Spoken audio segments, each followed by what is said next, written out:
I think Avneet did a very good job at situating where we are right now in history, and the point that I think Avneet made, which is a very important one, is that people today, they often pose the wrong questions when they're evaluating those moments in history that have shaped the present.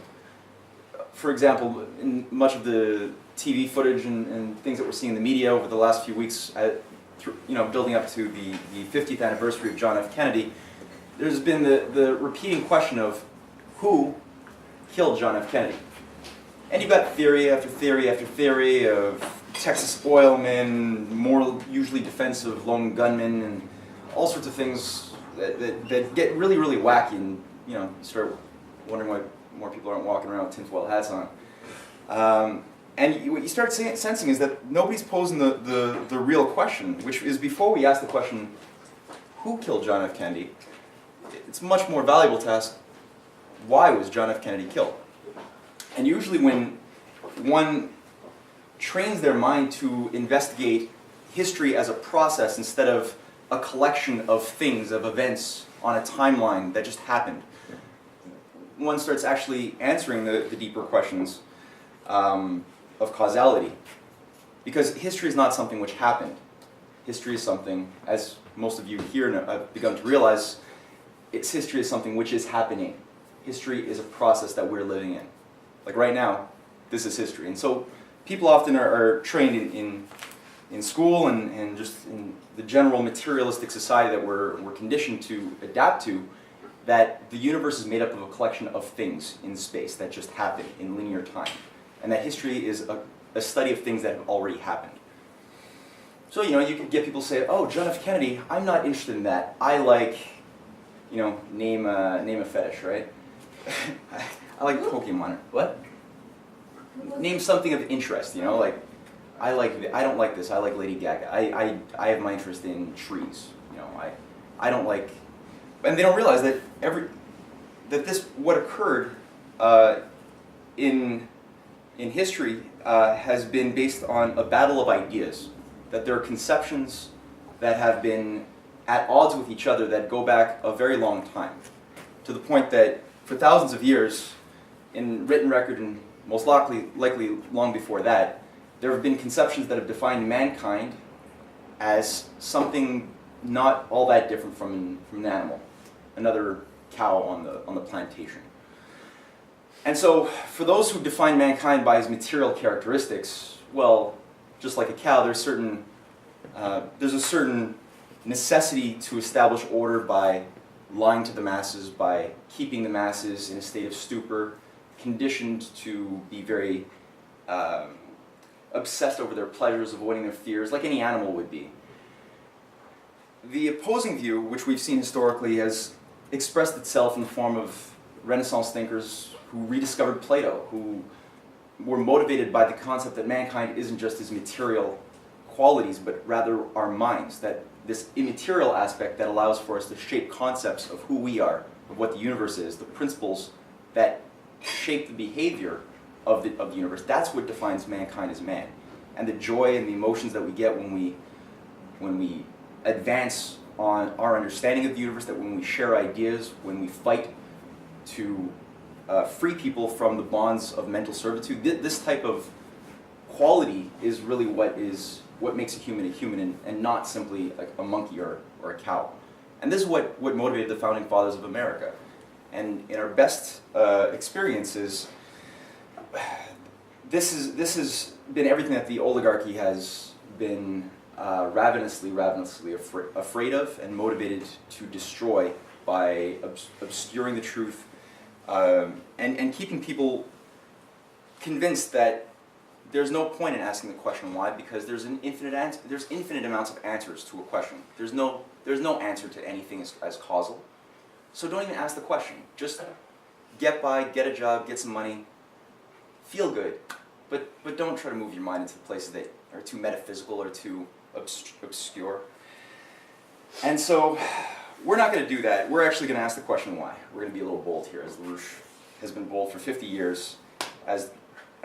We are, after all, in an office here in Montreal, but that's part of an international organization of a cultural movement in history which has been organized by a 91-year-old economist who some of you, most of you I think here have become somewhat familiar with, Lyndon LaRouche, who has picked up the torch uniquely that was left fallen by the assassinations of people like Robert F. Kennedy, Martin Luther King in the 1960s, and has probably gone further than any human being in history in getting at what is the essence of oligarchism and the true nature, the scientific nature of mankind in a developing anti-entropic universe. And this is what we're going to go into. By understanding where we are right now in history and our role to the future, our responsibility, we can better look at, well, why was John F. Kennedy? Right?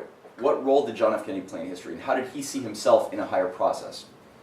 So this class that I'd like to give will begin by looking a little bit before JFK enters the political stage, by just looking briefly at what was the political and historical dynamic that he walked into. Now everyone's seen these pictures, right? Throughout the course of World War II, you've had an alliance against Hitler, where these three representatives of the Allied powers tended to participate in conferences in Yalta and all over the place together. Now, people's actual understanding of what was going on today is very, very superficial. Because you'll always find that Churchill and Stalin are never sitting next to each other. Between Churchill and Stalin, you'll always have Roosevelt. And today, people have an idea that America and Britain have been close friends, since they let bygones be bygones after World War II, and now we've got the Anglo-American Allied special relationship, and that's just the way things have always been. The reality is that the course of World War II, as the battle was being waged, it was highly undefined of what the post-war world was going to look like, as it was becoming more and more apparent that Hitler was not going to win because of Roosevelt's intervention into that war. You had people like Stalin who recognized that Roosevelt had a vision towards progress, that there was like, for example, Stalin completely never trusted Churchill. Churchill represented the worst elements of what the British Empire always was: a eugenicist, a rabid supporter in the 20s of Mussolini and Hitler. This guy was, 18th generation practically, oligarchy. And the British have always been known for the idea that they don't, there are no friends in empire, there's only interests, no permanent friends. Such that, you'll make somebody your friend to the degree that they're not useful to you anymore, and then you can stab them in the back, throw them out of the bus, and make another friend. And that's the way that the empires have always been able to manage society, by divide and conquer, and this Delphic method. What Roosevelt organized with Stalin was an alliance such that by the end of World War II, the world was going to be dominated by sovereign nation states, not one world government, as the British circles of Churchill, like John Maynard Keynes, had called for as a one world currency under the Bank of International Settlements, which was the central bank of central bankers that was created essentially to make the motion of gold from the annexed countries that Hitler was taking over into the Reichstag banks was more and more easy to do. So the whole policy of the British Empire was to have a one world currency. This was what they wanted the Bretton Woods to be. And you had people like Roosevelt who said, no, the world is going to be governed by sovereign nation states with a concept of progress, and that what we really need is to break out of this whole Wall Street, London desire to have one, total global control, as he knew that people like the Wall Street bankers, like J.P. Morgan, had financed an attempted coup d'etat against him, multiple assassinations against Roosevelt in the 30s. And these networks were active all over France. Vichy France was, of course, a big fascist government that Charles de Gaulle fought against, who supported the Nazis. And Britain, if you look at the royal family of Britain, of the Netherlands, were all devout Nazis. The Queen's own uncle, good King, I believe it's Edward VII, right? No. The 8th? The 8th. was the biggest European fan of Hitler, who helped supply massive amounts of loans, investments, because they were all eugenicists. Like fundamentally what the oligarchy in their junior partners in Wall Street and the oligarchy in Europe, the old families, what they all had in common is that they were all allied around the idea that mankind being a beast, well, simply that our qualities of who we are defined by our genetics, something material. Thus, for the ruling class, the management of society is who is fit to live and who is not, right? And maintaining that sort of idea of a complete, fixed, controlled system of no change. And that's an empire. So Roosevelt was against that. And Roosevelt and his allies who understood this came out very heavily with a continuous message for the post-war world. And Henry Wallace was Roosevelt's vice president. Who here knows Henry Wallace? Yeah. Some? Okay. Partially, I do know that quote of his, though. That quote of his, I do know it. Huh? The quote? Yeah, this one, which you're saying, I have heard. Oh, yeah, right, okay. So this is a brief message to the American people as a call to action so that people could begin to imagine what the post-war world was going to be. Where he writes, or he actually spoke at a speech in 1942, "This is a fight between a slave world and a free world. Just as the United States in 1862 could not remain half slave and half free, so in 1942 the world must make its decision for a complete victory one way or the other. The people, in their millennial and revolutionary march towards manifesting here on earth the dignity that is in every human soul, hold as their credo the four freedoms enunciated by President Roosevelt in his message to Congress on January 6, 1941. These four freedoms are the very core of the revolution for which the United Nations have taken their stand. We who live in the United States may think there is nothing very revolutionary about freedom of religion, freedom of expression, and freedom from the fear of secret police. But when we begin to think about the significance of freedom from want for the average man, then we know that the revolution of the past 150 years has not been completed, either here in the United States or in any other nation in the world. We know that this revolution cannot stop until freedom from want has actually been attained." And this was reflected again and again in the fights that Churchill waged with Roosevelt over post-war policy. Roosevelt continuously enunciated that the world can't be dominated by 18th century British methods of free trade that have kept the nations like Africa and Asia backwards and undeveloped, but rather has to incorporate 20th century methods that involve giving technology to these people. And he described greening the deserts of Africa. And this is something which had shaped the imaginations as he organized every single leader in the third world country in South America, in Asia and Africa. As he spoke with every single one of these individuals and painted a picture of what their future could be as a sovereign country, this created an inspiration that couldn't be stopped. And these countries began really yearning after World War II for sovereignty, for actual independence. So Roosevelt dies, and who starts the Cold War? I mean, does everyone here know exactly why the Cold War started? Truman, right? A lot of people today have an idea that it was kind of set during the end of World War II, no? I mean, like the British, they were like goofing off during the... Yeah, and Alan Churchill, he wanted to have Operation Unthinkable as soon as Germany was defeated. That's right. Yeah, there's the monstrous mass. No wonder the British people voted them out.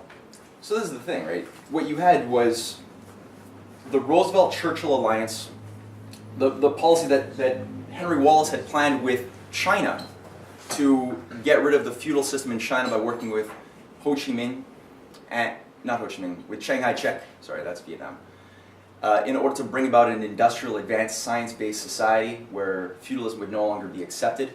All of these policies became reversed, and all of the former allies that worked together in World War II to stop fascism became enemies. And a lot of the enemies in Japan and Germany became allies. And how was the sleight of hand done? Well, this, like Salim said, this was Churchill himself being on invitation by Truman coming to the United States in '46 and calling for the Cold War. That now an iron curtain has fallen between the countries of socialism and capitalism. And that's going to be an absolute polarization. And no longer is anybody going to try to think about imperialism in its true essence. Because both capitalism and socialism can become imperialist, as we've seen. So the actual real essence of oligarchy was increasingly forgotten. Now, in the midst of this, the oligarchy statement of intent came out very clearly in 1946. Again, this is right after Roosevelt died, and immediately when Roosevelt dies, Truman launches the Churchill-Bertrand Russell option for using nuclear bombs on a surrendered Japan, just as a statement of an Anglo-American global empire, as an ambition. And again, there was like Salim said, there was already a plan in play to start using those nuclear bombs against the Soviet Union to get them to submit. What's this unthinkable business? You said plan unthinkable? Well, Operation Unthinkable, why it was called that is what Churchill wanted But is... is that referring to what he's... Yeah, what Churchill, it wasn't dropping nuclear bombs on Russia. What Churchill wanted is as soon as on May 8th, like when Germany capitulated completely or signed the surrender, Churchill wanted on May 9th to take the forces that were present on the Western Front over there in Europe and just attack the Soviet Union. Like Japan was still in the fight. They didn't surrender until August. But they forget Japan. That's right. We'll take care of it later. Let's just consider an attack. And this is what they did with Italy about 2 years prior. They wanted to recruit the Germans right now without any indoctrination. At least I think that this is what they were trying to do, and just use them against the Soviets. That's right. And this is where a lot of the psycho-faction around Bertrand Russell came in later, calling for actually using the nuclear arsenal in 46 and 47 to bombard the Soviet Union preemptively in order to have them submit to a one-world government, which Bertrand Russell writes in many times directly. And this guy's known as a global pacifist. He'll come into our story a little bit later. Now, in response to this faction of nation builders who are allied with Roosevelt, you have a manifesto, a sort of statement of intent by one of the leading representatives of the oligarchy, the grandson of Thomas Huxley, the bulldog of Darwin, named Julian Huxley. Another one of these devout eugenicists. In fact, every time you see a British aristocrat in this period, just assume that they're also a devout eugenicist, and you'll usually be right. That's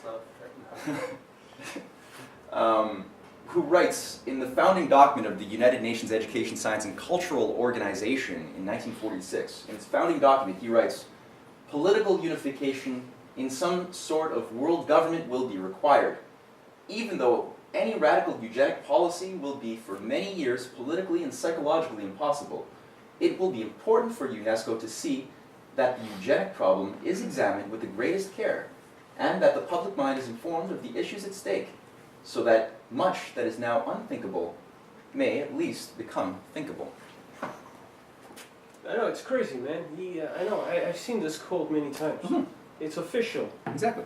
And people So they this don't would get be it, man. This is where you have to teach people a little bit of rigor.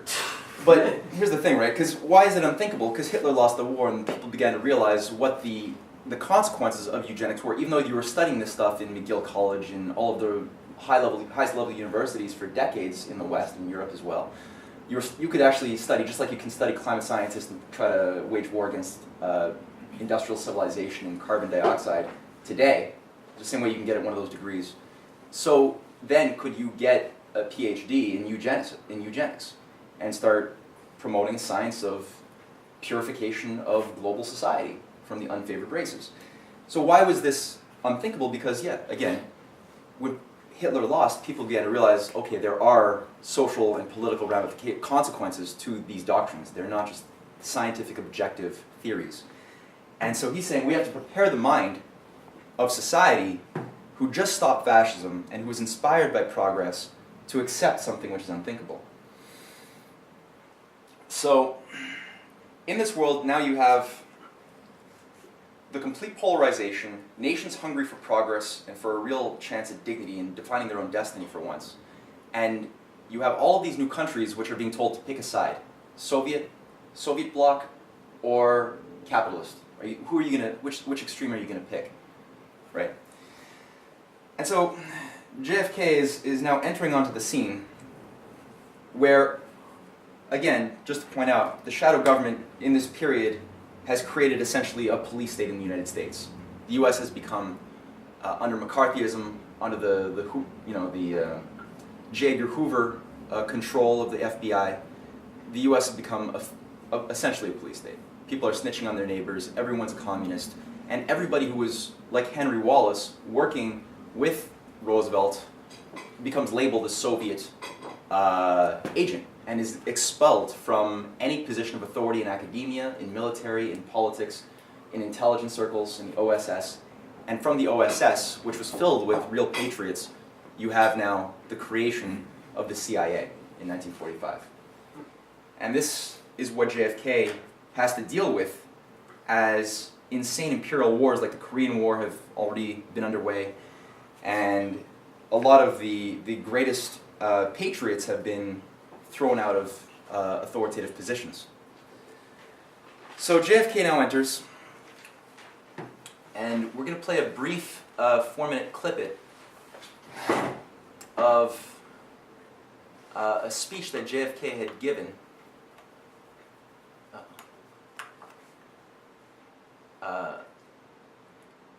that I think gets at very quickly his general epistemology and intention.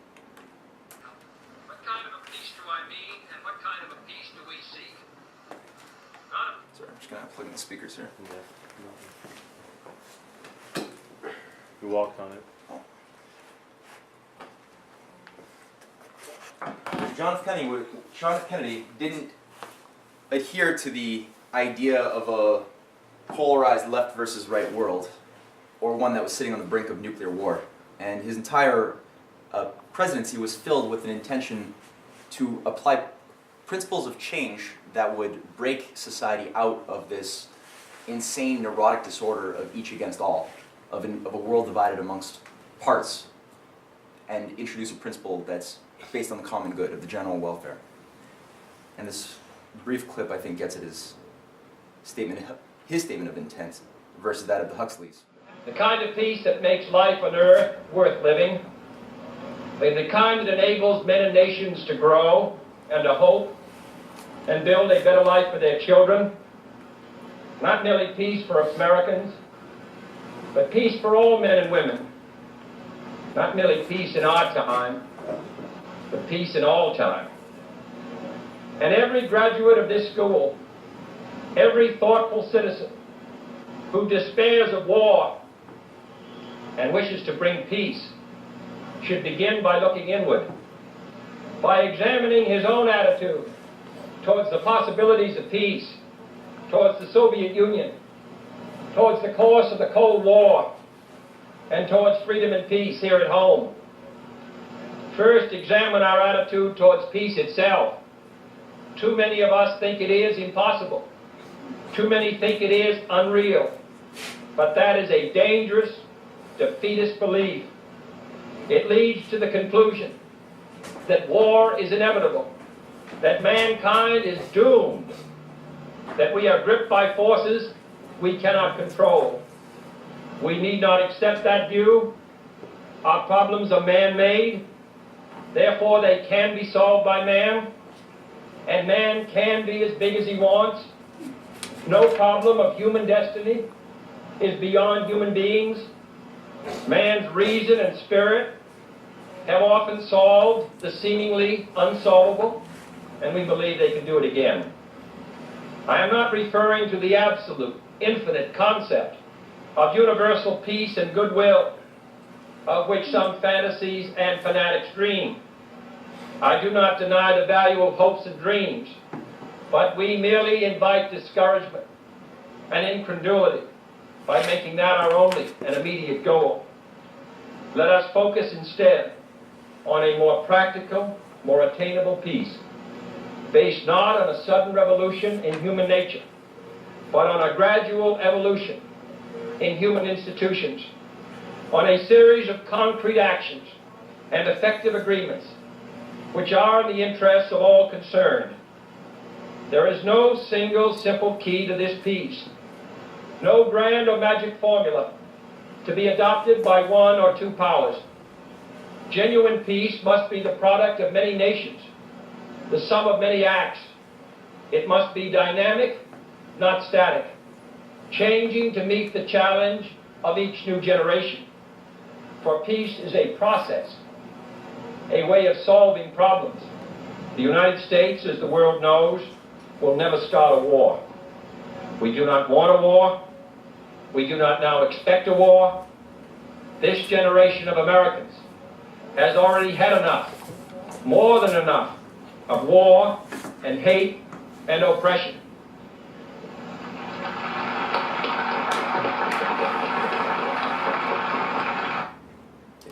Ehret-Kump was so applause, and that was beautiful. And that's just a little tiny segment. So you definitely have a sense that he doesn't have this very naive belief in like some final solution, some end point around which, you know, we've attained all we can do, we've plateaued, right? We have the formula to save civilization. He didn't have that type of very naive view. But rather you see very clearly that there's a sensitivity to the fact that we live in a constant change, that there's a constant progress which we have to aspire to.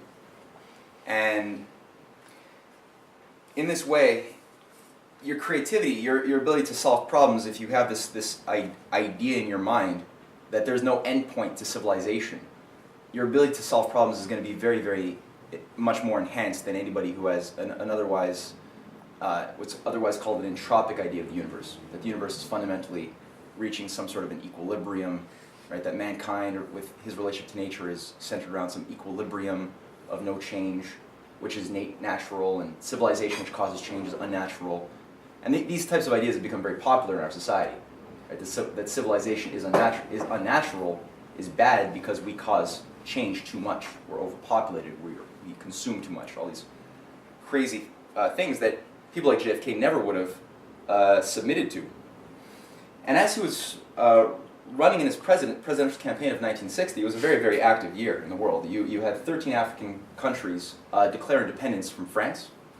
You had 2 countries declare independence from Britain. Algeria, the Algerian war against France, was underway. And Kennedy really took a very firm stand. And this is the thing, when you look at why JFK was killed, well, his entire campaign was completely anti-colonial to the core. And he put pressure on the French government to back off in Algeria. He put back behind the Algerian rebels, as did many patriots in Europe, like Enrico Mattei.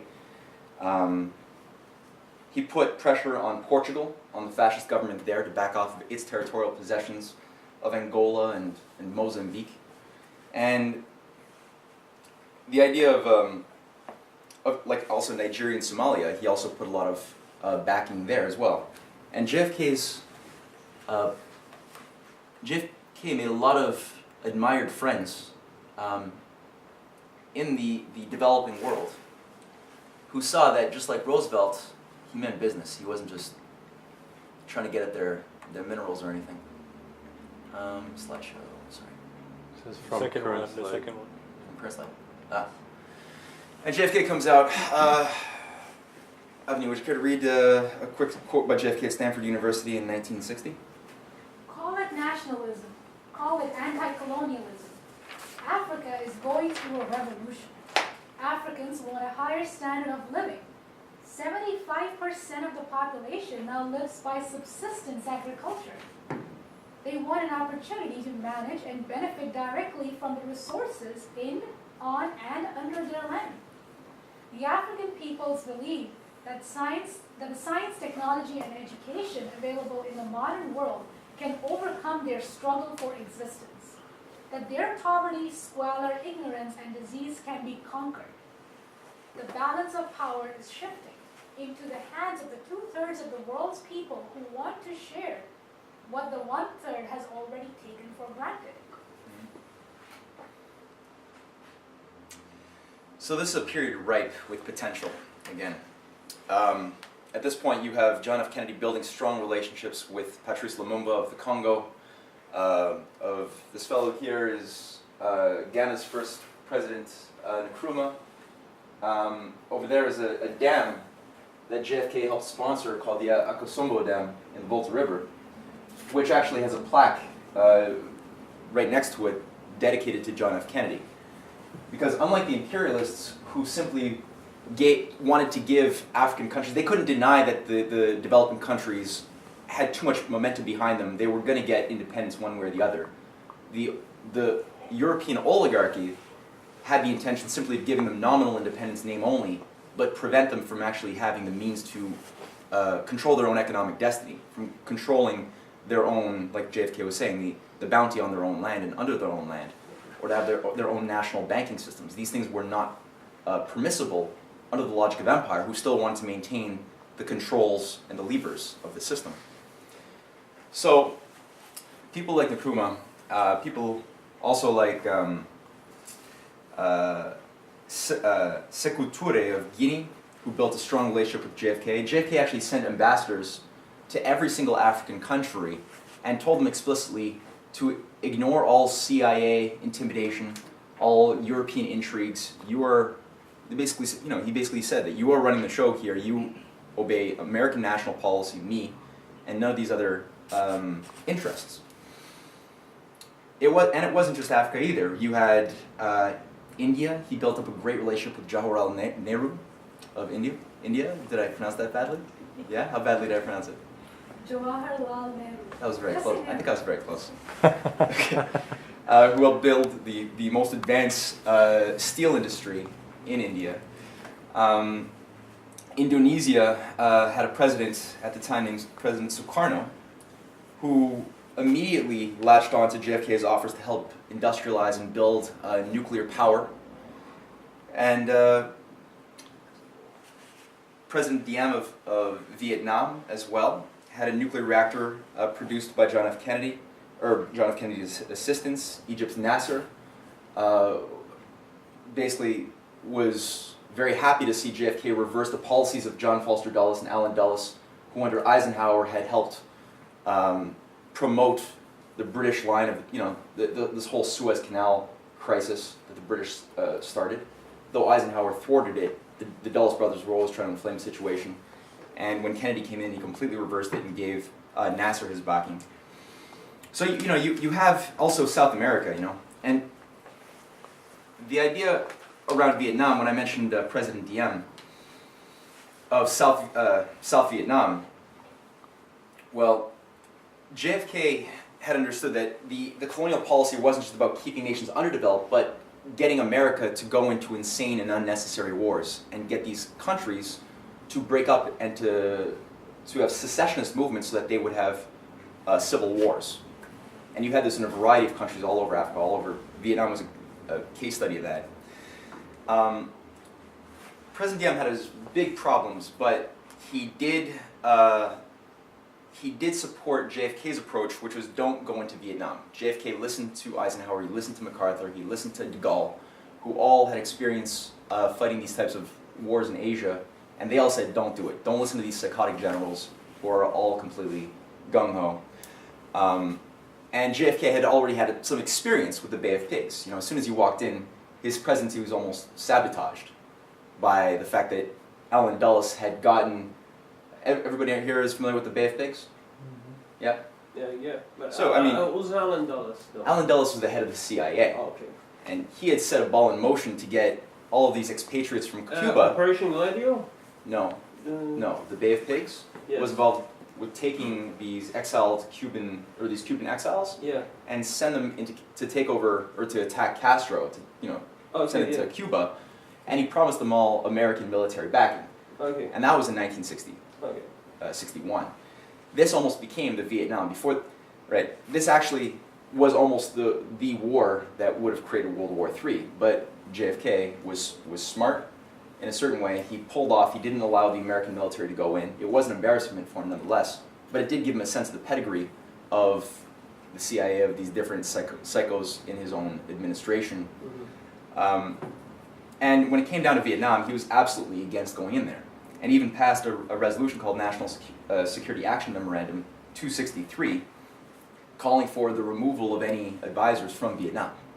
Today, people don't even know that. They think that John F. Kennedy is the guy who started the Vietnam War, And you get that when you are actually organizing people around JFK. They're like, oh, but he started the war in Vietnam. And they're just not told, right, that he actually had a whole program to get out of there. There's that really good Robert Kennedy's article in the Rolling Stone from this week. Mhm. Goes through that Mhm. JFK's vision. I think I'll email it out to you if you want. Right.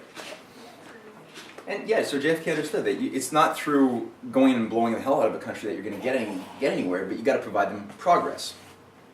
And he understood also that Ho Chi Minh, who was the head of North Vietnam, was not actually the demon that everyone had cooked him up to be. In fact, Ho Chi Minh was an ally of Roosevelt. And Ho Chi Minh, if you actually look at just to give a sense that this is not about communism versus capitalism, that was never the case. Ho Chi Minh, the so-called evil communist that the Americans fought against, created his declaration and wrote the Declaration of Independence of Vietnam in 1946. And actually used as his base, well actually I'll just read it out here just so you guys can get a feel for this. But in September 2nd, 1945, the Vietnam Declaration of Independence read, "All men are created equal.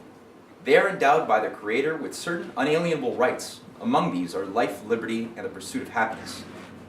This immortal statement was made in the Declaration of Independence of the United States of America in 1776. That's the preamble of their Declaration of Independence. It's basically, we might as well just Xerox. That's exactly what they did. So, I mean, the thing is, Vietnam was completely backstabbed, and JFK was sensitive to this fact that as soon as World War II was over, all of a sudden the Truman Doctrine was go with the French fascists in recolonizing all of these territories that had fought Hitler.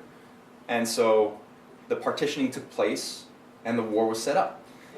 Sorry, Yeah. does Vietnam still have North Vietnam, Vietnam still has a constitution like that?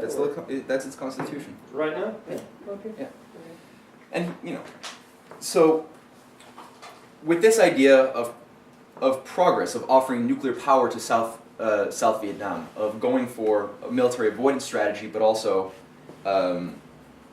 finding points of agreement, right? Where do people, where can we work together in scientific projects? Where does nature create boundary conditions? JFK had a huge water desalination program because we don't have enough water in the world, right? And one of the points that he got at is he had nuclear desalination plants planned with Russia, with Mexico, Egypt, with Nasser, Arabic countries. And there was a joint policy for an Israeli-Palestinian nuclear water research center, a nuclear water desalination research center, so that you could actually begin greening that region and create a condition of engineering projects for both sides. This is exactly what LaRouche has been fighting for with the Oasis Plan since the 70s. Right? And this goes back a very long time.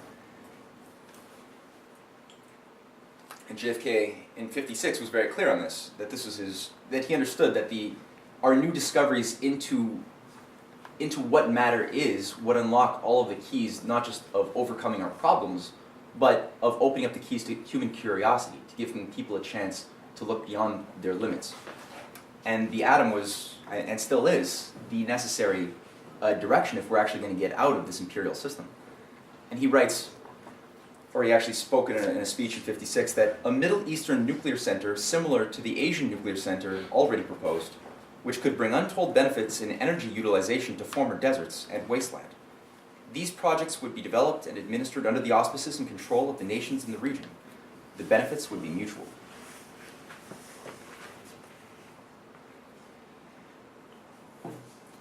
And then, so what do you have? You the whole time you're in the Cold War, you're on the verge of nuclear annihilation every step of the way. And JFK's policy, like we said, it's not just a negation. His idea of war avoidance, as he said and as we've seen, it's not simply stop fighting. It's what is the principle of change that we can introduce to find people who don't think alike to see what unites them in a common mission. And in the case of Russia, I mean, his work there involved not just the Cuban Missile Crisis, where all of a sudden, we all know about the 9 days where we were on the brink of a nuclear exchange with Russia. Right? For 9 days, there were nuclear bombs set up in Cuba that almost triggered a global holocaust. And luckily, Nikita Khrushchev didn't want nuclear war either. He was kind of freaked out by the idea of exterminating the species. And so fortunately, they had a certain rapport and were able to work out in a back channel an exit strategy where the Russians could leave, the Russians would save face, and after he won this and beat out all of the generals, I mean literally every general wanted to bomb Cuba at that time to destroy the nuclear facilities, except for the president. And Nikita Khrushchev also had similar problems. All of the generals in Russia were all warmongering maniacs as well, and they were all going for a war in the same vein. So you luckily had a rapport amongst common sense did win. And through that came the Test Ban Treaty, where Britain was pissed off because now the Russians and the Americans agreed that no longer were we going to use atmospheric nuclear bomb testing anymore. And we're actually going to start creating corridors of dialogue and entente. All right, so here's the shocking thing. A lot of people today think the whole moonshot was just about beating the Soviets to the moon, right? Remember that. That's all the moonshot was about. The moon landing was just about beating the Soviets, that was all. There's no nobler sentiment than that. Well, actually, I was going to play the actual video of JFK, but rather than jump back and forth. JFK actually, if you actually read the September 30th UN General Assembly speech, JFK refutes that himself when he writes, I include, or Dave, you wanna give it a read? Yeah.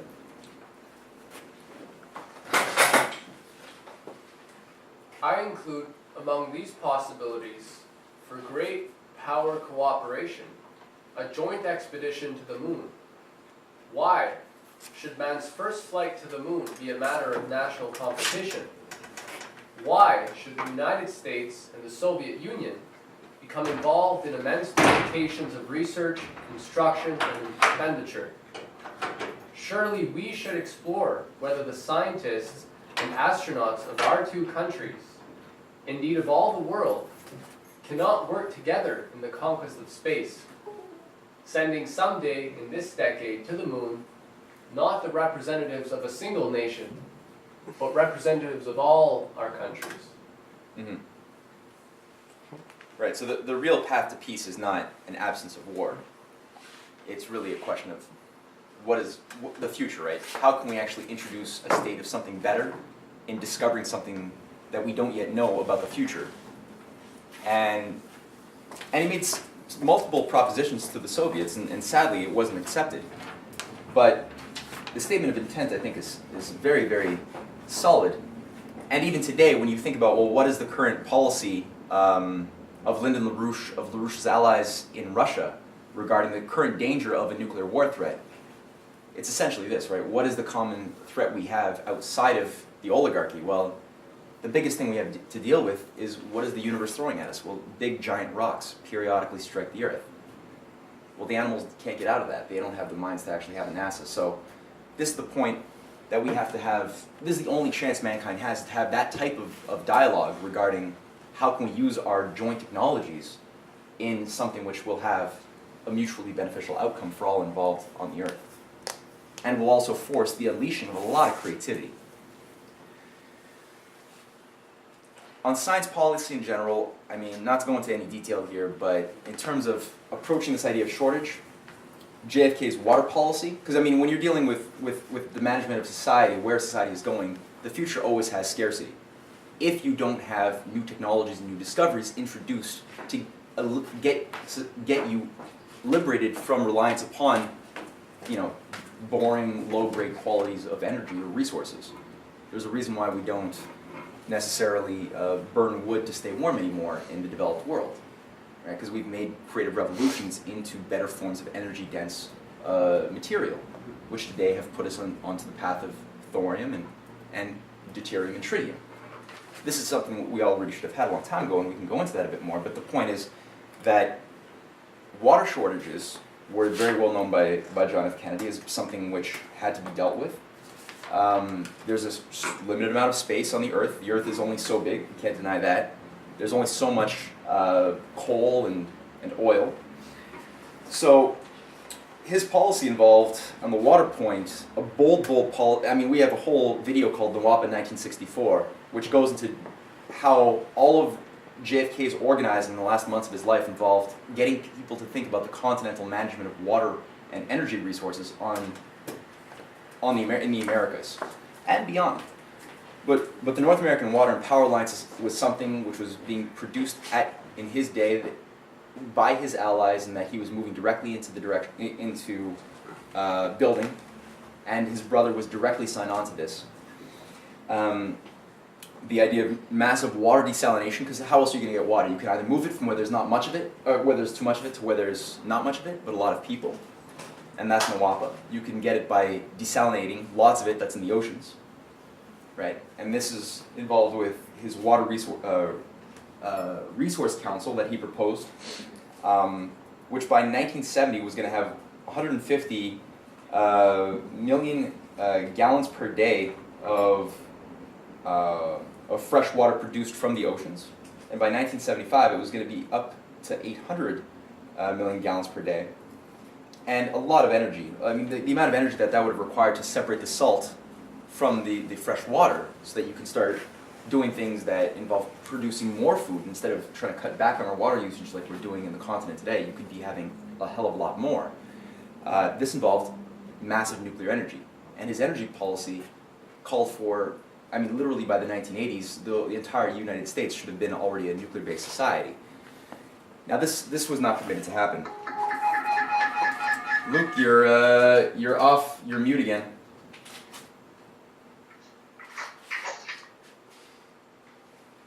Thank you. Your computer's not cooperating, Luke. Can you press the mute on our side? Yes, I think Thank I you. can turn up the volume. So all of the British eugenicists, they're effectively, this is another, you know, they're all, this is the Malthusian agenda.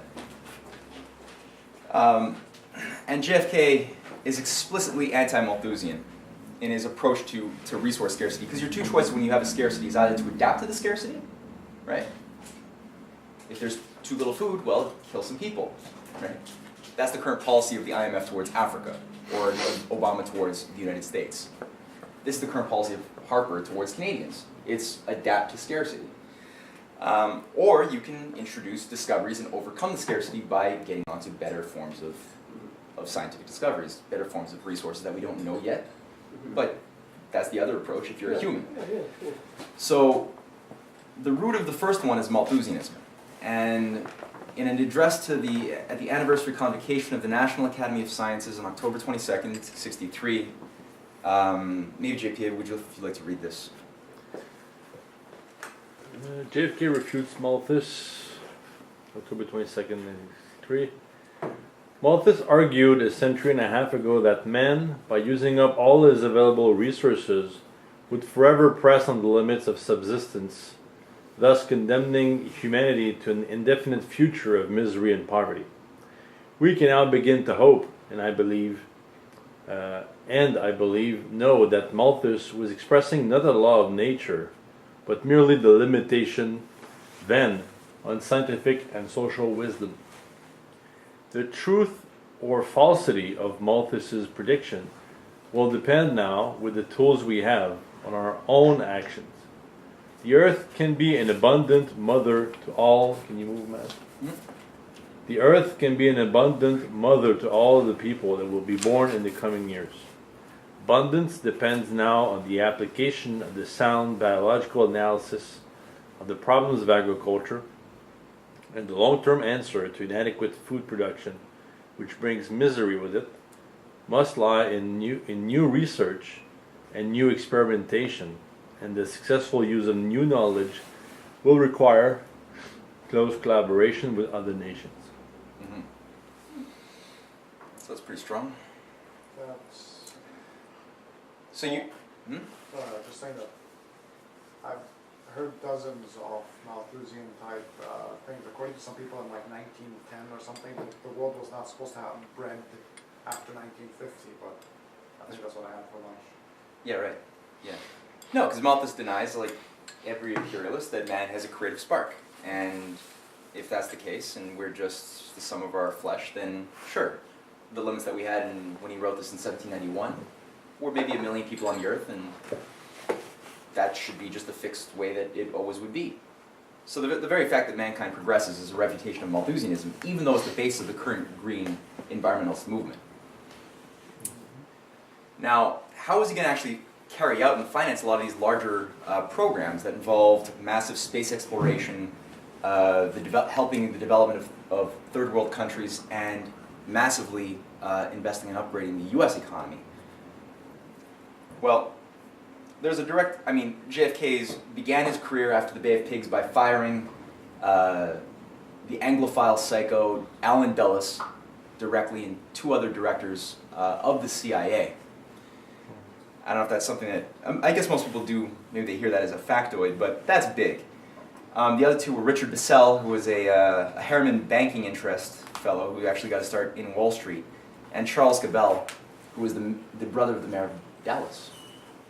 And all of these 3 characters were expunged, and JFK was known for having said to his friend Clark Clifford in an interview later that something very bad is going on within the CIA, and I want to know what it is. I want to shred the CIA into 1,000 pieces and scatter them into the 4 winds. Who said that? John F. Kennedy. Wow. And so he had a complete, by understanding the nature of this beast, he threw out a strategy to take complete control over what the CIA was doing with its shadow government functions and its police state crap and all of its regime change operations in banana republics, and move it back into the Joint Chiefs of Staff. So, on the one hand, you're taking on this beast. On the other, you do have constant sabotages coming out from Wall Street, from the J.P. Morgan groups that control the steel industry, that are trying to sabotage him, that are contracting the gold supply so that there's no credit that can be made available for the development projects that he's intending to build. And the Federal Reserve is the major mechanism of the London-based oligarchs in the United States to keep the nation submissive to monetarism. So how does he deal with that? Well, who here knew that JFK had a plan to shut down the Federal Reserve? You guys knew about that? You know about that? Yeah, there was an executive order basically that. Yeah.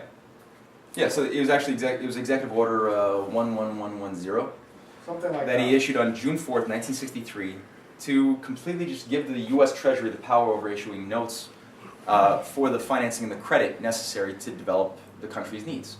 Why go to some private bank like the Federal Reserve at high interest to keep your nation as a debt slave, when you could just do what Lincoln did with the greenbacks and issue the credit necessary? And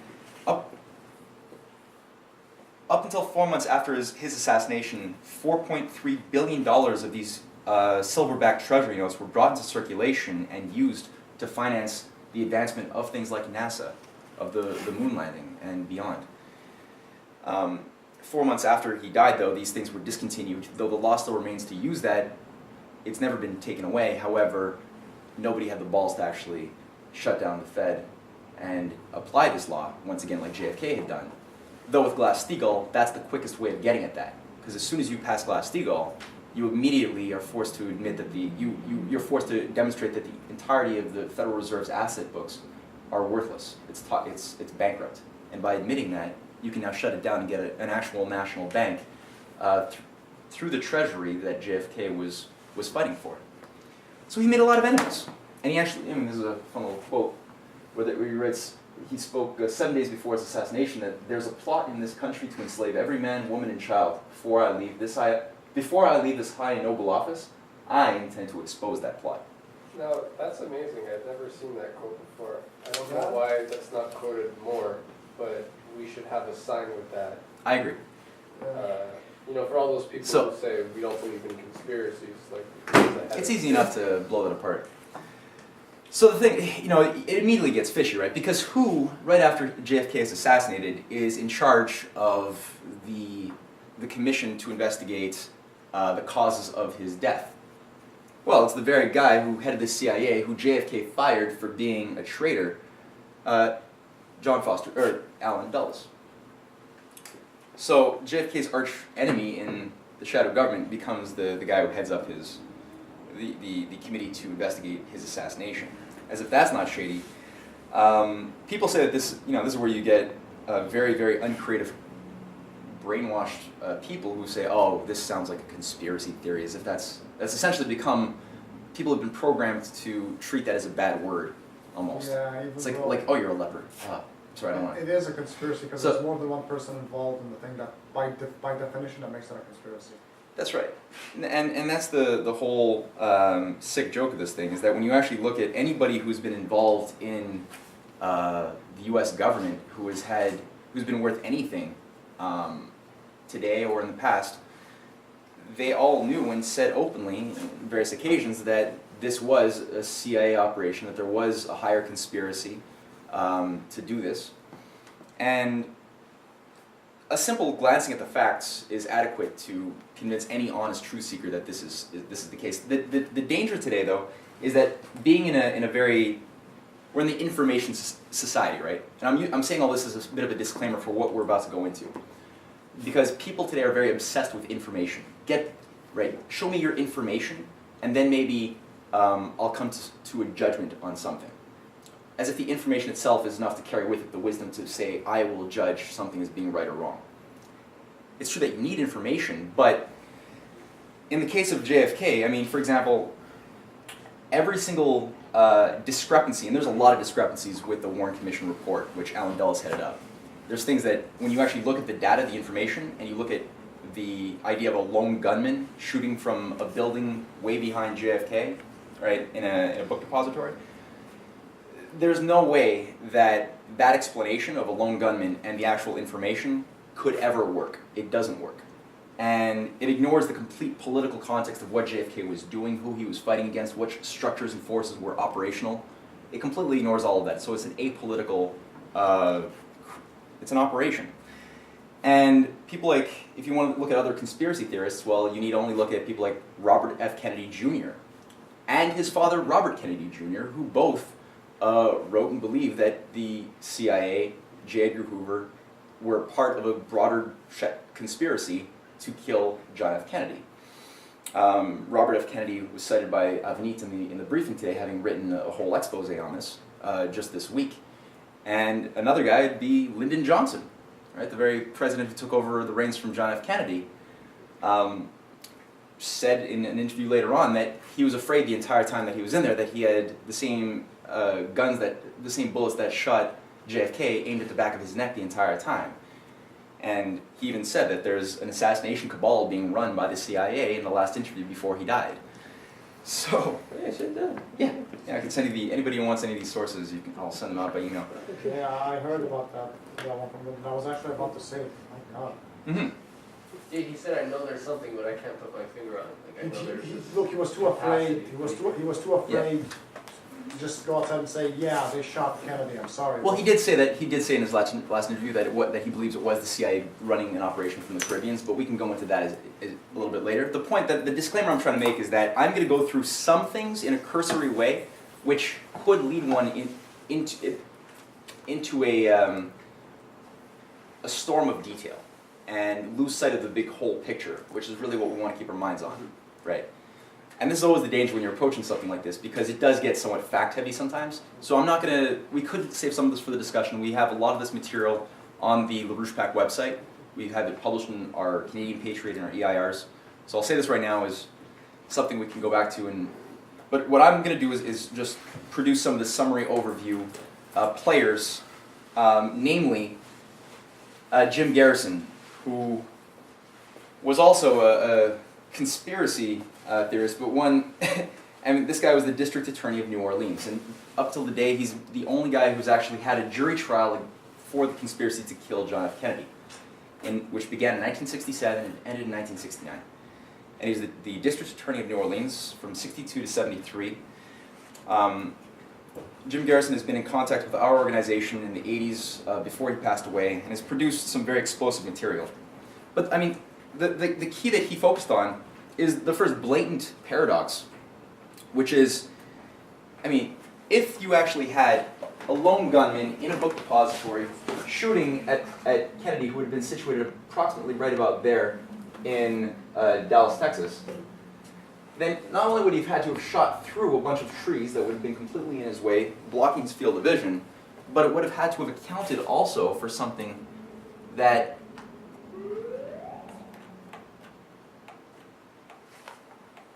also have also the 6.5 millimeter militia round that you used, but it probably ended up ricocheting slightly if it struck a large target. I mean, if it hits a finger, this is enough to completely blow a bullet off. There's a lot of paradox. Plus- I'm not going to go through all of them. I'm just Yeah. going to use this one right now. But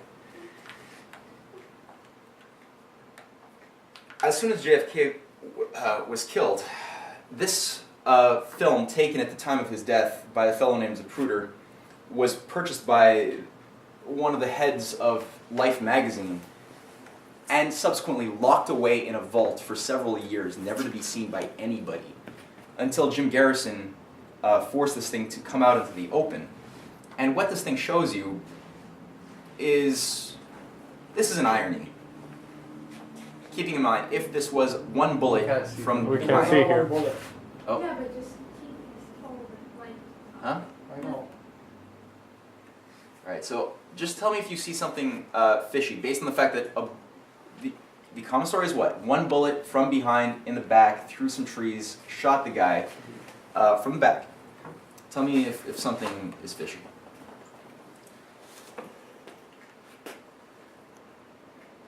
I've seen this before. Okay, JFK shot in the throat. That's the second shot. Now his head explodes. I'm sorry for that's very That's- gruesome. That's what's fishy. That's an exit wound. That's a definite exit wound of a rifle round. It's the momentum It'll cause from the something front like to the that. back. It's the momentum from the front to the back. Yeah, like Right. this. It must come from the front, not from the back. This is obvious. Although to be honest, however, when his head popping off, it was consistent with an exit wound of a fairly high velocity round over there, which would have been done by a rifle. Yeah, what we're saying though is when you're actually seeing somebody getting shot from the side, based on something, you know. The entrance wounds are generally very small. It's the exit wounds that really cause the massive. Yeah, but you got to look at where the head is going back towards too, right? I mean, Yeah. this is the whole thing. But this guy was But- definitely shot twice because he was gagging for several seconds before Yeah. his head blew up. Bullets don't, like I said, another thing is that the guy who. But I don't want to go into more details, man. I mean, That's not why. I'm doing this. I just pointed out that like this is what Jim Garrison zeroed in on as a key point to investigate a bigger picture. Because if you have an irony like that, you have to see, well, okay, if there were multiple shooters, this is a conspiracy. If that's the case, where does the evidence lead? And he started asking questions that nobody else was doing in the course of this jury trial against a fellow that led him to, or that he basically was led to a fellow by the name of Clay Shaw. That guy. David Ferry, and Major Louis Mortimer Bloomfield. Now, Jim Garrison, and I'm going to use very soon an excerpt from his book On the Trail of the Assassins, where he describes the network that these guys represented. Because what Garrison proves is that... I just want to just put in like that if you have ever seen like the movie or whatnot, like if you look into this, most people know Clay Shaw and David Ferry, but Major Bloomfield, where does he come from? Well, that's what we're going to go into. Right. Okay. Because, like Pascal just said, even in the Hollywood movie JFK of Oliver Stone, these two guys do come up. This guy does not. And he's the most important one. But in talking with witnesses, and there were a lot of witnesses, and this is actually also something very fishy, but there were enough people who pointed out that the handlers of Lee Harvey Oswald, who himself said that he was a patsy the whole time, who himself warned and sent a note to J. Edgar Hoover warning of an assassination against John F. Kennedy 2 days before it happened. This guy, who was obviously what he said he was part of a network, which is a very weird circus, and you guys can read all about it in the EIR, and I could send articles out. But there was a whole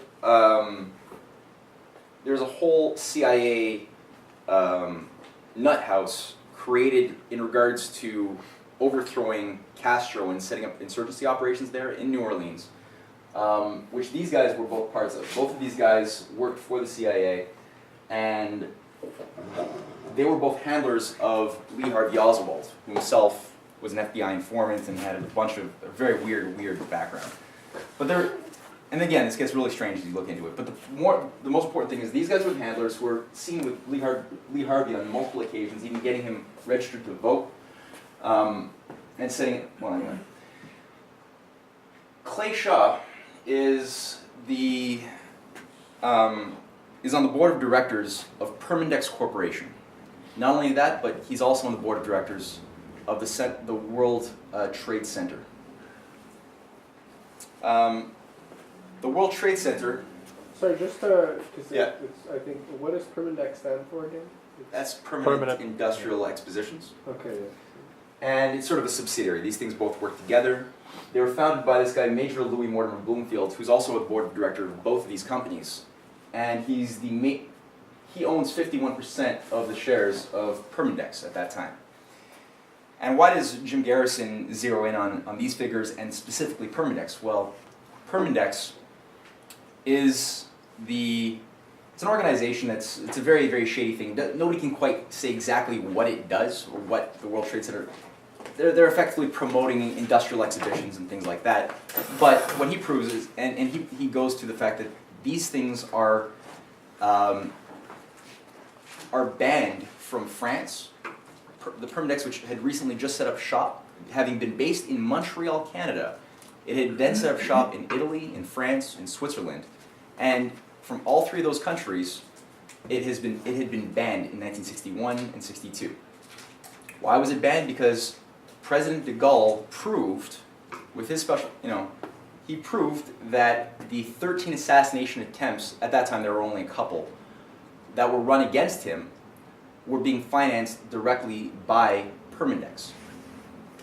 And so these things were not allowed to set up shop anymore in France, in Switzerland, in Italy, and they basically moved their shop down to Johannesburg in South Africa when apartheid was going on, and you had a bunch of crazy things there. But anyway, the thing is, why don't we know about these people? And this is and also, why didn't Clay Shaw, and even the judge who presided over the trial, which lasted over 2 years, was shocked to find that Clay Shaw was acquitted. He thought, even the judge admitted later in an interview that he thought he was guilty, that enough evidence was proven. But the thing that got him off the hook was that nobody could prove that directly, empirically, that Clay Shaw and David Ferry actually knew each other. David Ferry had he made it easy David Ferry died, basically in 1967, through very mysterious circumstances. Clay Shaw basically said, I lied under oath the whole time, just said, I never met the guy in my life, I don't know him, it's all weird that people are accusing me of being with him at parties and plotting the murder of JFK. In fact, even his own associates and friends of David Carey, who had been at multiple parties with these guys, heard them with other figures plotting for a triangulated assassination of JFK, and they gave testimonials. But because no empirical evidence, as if no multiple signatures on the party list could be found to say, okay, they were both together at this party, because of that, he was acquitted. And that was sort of the weak link. It was only after the acquittal, that this picture comes up showing that, indeed, David Ferry, looking all crazy and creepy over there on the left, and Clay Shaw with some weird funky wig, are indeed together at some party in 1949 at that. If this had been presented during the trial, this would have completely sealed the deal, and this would have led to an investigation of Permindex. Because that wasn't done, because he was acquitted, the investigation stopped short in an official setting. So I get my question. Yeah. Why Permindex, though? We're talking about these figures, but why do we need Permindex to talk about these figures? Because Permindex Clay Shaw sits as a board of director he's director of Permindex with Louis Mortimer Bloomfield, and Permindex is the global institution which has been kicked out of France, Italy, and Switzerland for having been caught red-handed running and financing the assassination attempts against de Gaulle, and probably the explosion of the plane that killed Enrico Mattei, who was working with all of these African countries, like Nkrumah, even helping to build the dam in Ghana, working with Nasser to help build the dams there. So Enrico Mattei was an ally of the JFK networks and of de Gaulle, working to thwart the oligarchy, and he was assassinated probably by the same networks. So I just want to know one thing. The Yeah. picture you showed me, this picture, what, are you suggesting someone blocked that in the court, or? It was actually published in a magazine, and nobody actually found it until after the court was over. So it's not that it was blocked, it's that people didn't have the wits to actually just look in this published magazine, Okay. which apparently some journalist actually had in his briefcase, who was sitting and watching the trial. It's very fishy, but it's unfortunate. Now, in Jim Garrison, this is 2 pages of his book on the Trail of the Assassins. From there, we're going to move to something a little bit more juicy. Jim Garrison, who himself was highly slandered his entire life, much in the similar way. If you Google Lyndon LaRouche or you Google Jim Garrison, or usually anybody who tends to say anything true, you're going to get some crazy wild slanders, and that you should test it out and see what you get by Jim Garrison. But this man actually had conviction, consistently fought his entire life to have the truth exposed. And in this book, in '88, writes, "It was not until much later, well after the Shaw trial, when it could have been of any use to us, that we discovered Shaw's extensive international role as an employee of the CIA. Shaw's secret life as an agency man in Rome, trying to bring fascism back to Italy, was exposed in articles in the Italian press, which we obtained from Ralph Schuenmann, secretary to philosopher Bertrand Russell, who had been one of the earliest supporters of our investigation. According to these articles, the CIA, which apparently had been conducting its own foreign policy for some time, had begun a project in Italy as far back as the early 1960s. The organization, named the Centro Mondiale Commercial, the World Trade Center, had initially been formed in Montreal, then moved to Rome in 1961. Among the members of its board of directors, we learned, was one Clay Shaw from New Orleans. However, in 1967, the Italian press took a close look at the board of directors of the Centro Mondiale Commerciale and found it consisted of a very curious collection of individuals. The board contained at least one genuine prince, Gutierrez di Spadaforo, a member of the House of Savoy, whence came Umberto, the last of Italy's kings. Spadaforo, a man of considerable wealth with extensive holdings in armaments and petroleum, had once been the Undersecretary of Agriculture for Il Duce, Benito Mussolini. Through his daughter-in-law, Spadaforo was related to the famous Nazi Minister of Finance Hjalmar Schacht, who had been tried for war crimes in Nuremberg. Another director of the Centro was Carlo D'Amelio, the lawyer for other members of the former Italian royal family. Another was Ferenc Nagy, the exiled former premier of Hungary and the former head of the leading anti-communist political party. Nagy was described by the Italian newspapers as the president of Permindex, ostensibly a foundation for permanent exposition and an offshoot of the Centro Mondiale Commerciale. Nagy, the Italian newspaper said, had been a heavy contributor to fascist movements in Europe. Yet another director was a man named Giuseppe Zigiotti, the president of something with the congenial title of Fascist National Association of Militia Arms. One of the major stockholders of the Centro was a Major Louis Mortimer Bloomfield, a Montreal resident originally of American nationality and a former agent with the Office of Strategic Services, out of which the United States had formed the CIA. This then was the general makeup of the Centro Mondiale Commerciale, on whose board of directors Clay Shaw served. Judging from the background of its members and the fairly heavy activities in which they were engaged, the organization could not be confused with the Shriners of the 4-H Club.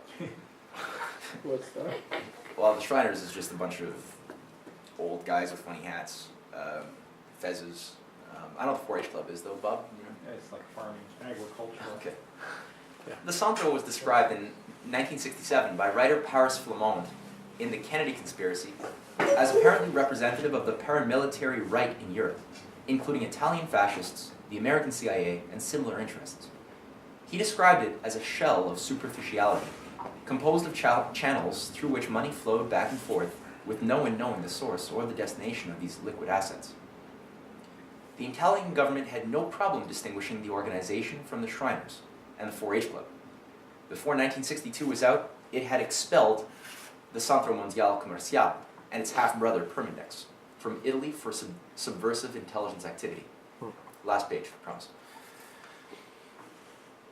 Perhaps because of its Montreal origin, the Centre aroused the interest of a Canadian newspaper, Le Devoir. Referring to Ferrand Nagy, one of the Centre's directors, it wrote in early 1967, Nagy maintains close ties with the CIA, which link him with the Miami Cuban colony. Nagy subsequently emigrated to the United States, making himself at home in Dallas, Texas. Summing up the fate of the two related enterprises, Le Devoir stated, whatever the case may be, the Centro Comercial and Primidex got into difficulties with the Italian and Swiss governments. They refused to testify to origins of considerable amounts of money, and they never seemed to engage in actual commercial transactions. These companies were expelled from Switzerland and Italy in 1962, and then set up headquarters in Johannesburg. The ultimate evaluation of Clay Shaw's Centro Mondial Comercial by the Pesa Serra stated, among its possible involvements, supported by the presence in directive posts of men deeply committed to organizations of the extreme right, is that the center was the creature of the CIA, set up as a cover for the transfer of CIA funds in Italy for illegal political espionage activities. It still remains to clear up the presence of the administrative board of the center of Clay Shaw, an ex-major of the OSS Bloomfield. As for Primidex, which Clay Shaw also served as a director, the Italian press revealed that it had, among other things, secretly financed the opposition of French secret army organization, OAS, to President de Gaulle's support for independence of Algeria, including its reputed assassination attempts on de Gaulle. So the whole book can actually be found online. And this is something which some of you guys may have seen walking out of Square Victoria Metro.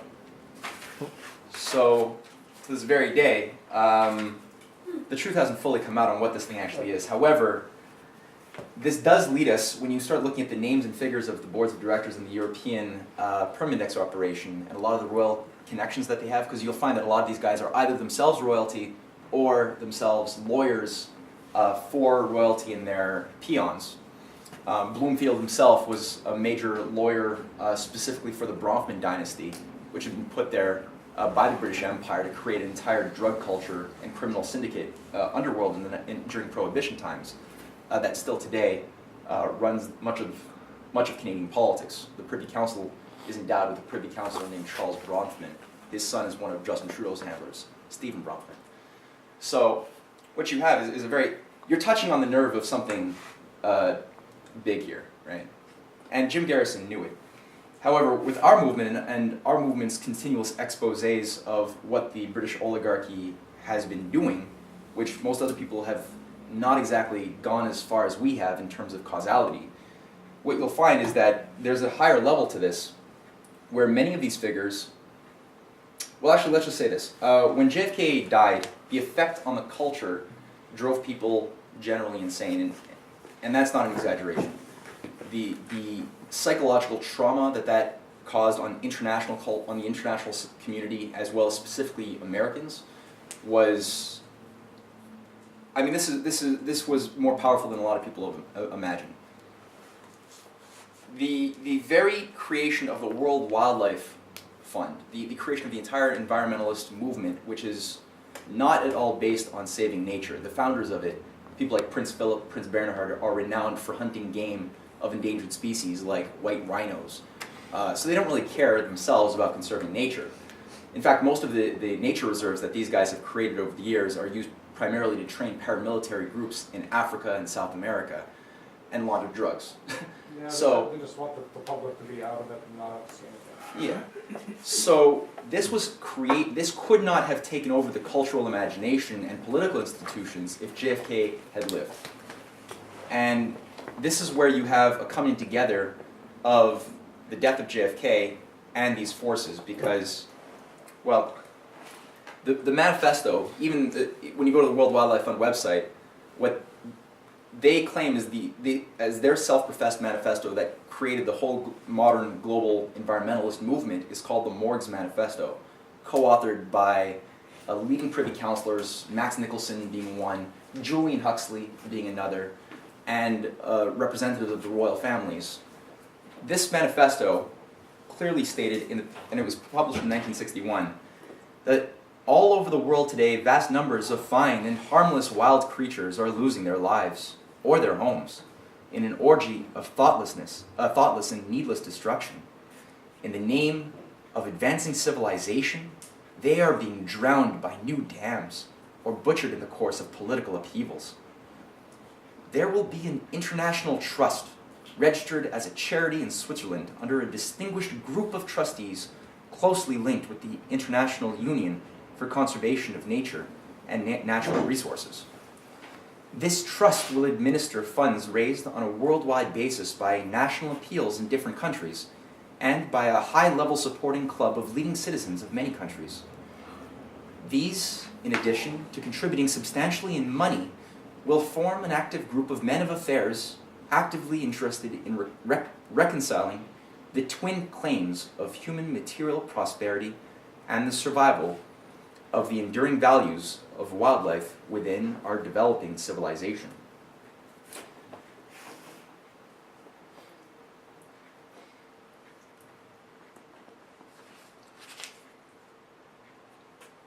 What the manifesto and its authors are describing needing to be created in order to essentially save nature from civilization, right? Everything that JFK, that the leaders in African and Asian and South American economies were desiring for a better life involved nuclear power, involved building dams, involved massive infrastructure. All of these things, they're saying, are destructions against nature, the orgy of thoughtless civilization, which has to be made the true enemy, not imperialism, of course, right? Mankind himself. So this is where we start getting at two bodies. Well, actually, one body which has a subsidiary.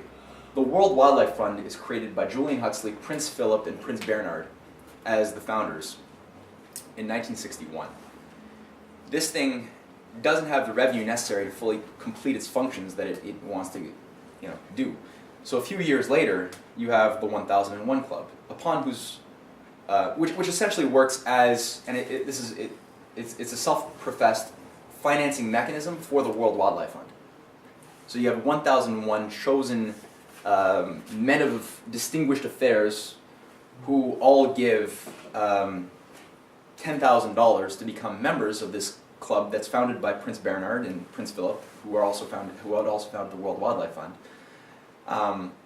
And in Canada, the Canadian coalition of these chosen upper managerial members is Louis Mortimer Bloomfield, Maury Strong, Lord Conrad Black, and Peter Monk. And on the board of directors, when you actually look at the layout of this club, you start getting a lot of people who are all members of the World Trade Organization in Europe, of Permindex. It's one institution. This is all part of the CIA. It's not a CIA conspiracy as such. The CIA itself was created, right, by the British and their Anglophile allies after World War II, but as a tool to get something higher done. This is where we start getting at the real intentions, the top-down intentions of what's shaping the policies. Just remind me, how are you making the leap between the whole Permindex thing and the World Wildlife Fund? Like, what's the... Well, Louis Mortimer Bloomfield, who runs, he is the owner of Permindex in Montreal, based out of Montreal, becomes the vice president. He's not just the founding member of the 1001 Club, right? So he's on the list as with these guys, but he becomes the vice president of the World Wildlife Fund during a time in 1974 to 1978 when Prince Philip is serving as its president. And as soon as Bloomfield is relieved of his duties, one Maury Strong, who's also a founding member of the 1001 Club, takes over for him as vice president of the World Wildlife Fund. Peter Monk, being himself an international, gold and resource mining magnate who brought us things through his Barrick Gold Industries, as the Rwandan massacre of the Hutus and the Tutsis, which Barrick Gold played a leading role in catalyzing and just basic rape of Africa. And Barrick Gold is one of the biggest, dirtiest mining cartels in history. And Lord Conrad Black was, this is the guy who had a global media empire. He's like the Rupert Murdoch of Canada, gave up his Canadian citizenship so that he could be accepted and rewarded by the Queen to become a Lord in the House of Lords of Britain. It's disgusting. Yeah. So, So the link, though, is really through this guy, like the fact that Bloomfield is on, he's in Permindex, he owns Permindex, he's a founding member of this. yeah, exactly. Yeah. Now, what becomes the policy, right? No, after JFK is killed, well, Maurice Strong is a good indicator in terms of foreign policy about how this whole Malthusian agenda of eugenics is then repackaged under a new form of environmentalism and then brought into countries aspiring for development. Because what does Maurice Strong do? Well, here, just a quick thing. Let's just read two quotes from Maurice Strong. Both from 1992, one from his essay, Rio, A Journey Down a Generation, because he was one of the founding members of the Rio Conference on the Global Environment. He had been the founding member of the UN Conference on the Human Environment in 1972 that first really laid out the thesis of carrying capacity, depopulation as a way to save the world. But so he writes, the concept of national sovereignty has been an immutable, indeed sacred principle of international relations. It is a principle which will yield only slowly and reluctantly to the new imperatives of global environmental cooperation. What is needed is recognition of the reality that in so many fields, and this is particularly true of environmental issues, it is simply not feasible for sovereignty to be exercised unilaterally by individual nation-states, however powerful. The global community must be assured of environmental security. So, in another encounter in an interview during that same year, after the Rio Summit, he's speaking with a woman by the name of Elaine Dewar, who herself is an ecological journalist who writes a book later on called The Cloak of Green, where in the course of her studies for a book that was originally going to promote global greenism as a good thing, she discovers what the real agenda was all about, and in it she posts this discussion she had with Maurice Strong, who's revealing an idea for a book he wants to write as a thesis. And she's pretty horrified, and rightfully so, where Maurice Strong writes, what if a small group of world leaders were to conclude that the principal risk to the earth comes from the actions of the rich countries? And if the world is to survive, those rich countries would have to sign an agreement reducing their impact on the environment. Will they do it? The group's conclusion is no. The rich countries won't do it. They won't change. So in order to save the planet, the group decides, isn't the only hope for the planet that the industrialized civilizations collapse? Isn't it our responsibility to bring that about? Jesus, what? So He's saying that. Yeah. I'm you can get I'm the not cloak. asleep. That's it. Here. So yeah, you can actually get the Cloak of Green in order to your library. Who's Maurice Strong, right? Because the role he plays is he's brought in through the Privy Council to become the head of the Canadian External Aid Offices in 1967. And in that office, not only is he running, he's running similar conferences, selecting people like Paul Desmarais to head up Power Corporation of Canada, which he was formerly the vice president of, up until '62. But he selects people like Pierre-Elliott Trudeau in these little conferences being run in Quebec and Montebello to see who's got political talent and who we're going to prop up and who we're going to leave on the side. So this guy's part of the inner echelon. Himself, just a cardboard cutout recruited by the Rockefellers in the 40s. But the point being is this guy is one of these powerful psychopaths who's been put into a position of a lot of influence. And as the head of the Canadian External Aid Offices, this guy basically promotes the idea of getting rid of John Diefenbaker, getting rid of John F. Kennedy's approach to providing technology and nuclear power to third world countries so that they will become sovereign and independent, which was the Canadian policy with the Colombo Plan, providing, because for example, who did provide India with its first nuclear reactor? It was Canada, it's a CANDU, or it's an NRX actually. And who supplied Pakistan with its first nuclear systems? It was Canada. Now, that whole policy had to be thwarted. And in exchange, what Maurice Strong is set up to do, it sets himself up to do, or is set up by others to do, is to make foreign aid simply become money-based and based on this idea of appropriate technologies.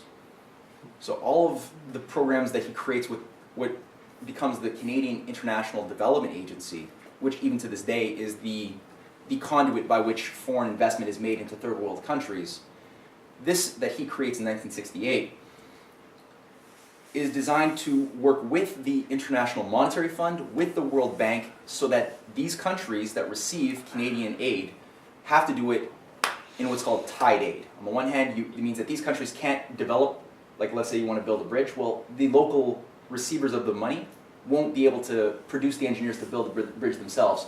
They have to use, let's say, a local cartel from the country that's providing the money. So they're not allowed to create a culture of engineers, where they're going to use foreign engineers that do it for them and get out. Meanwhile, the money can only be given on the conditions that these nations submit to IMF conditionalities, right? And this is what we all know now has been what the oligarchy has used to get these countries to become debt slaves over all of these years and get the rate of debt to accrue far beyond any ability for these countries to ever pay.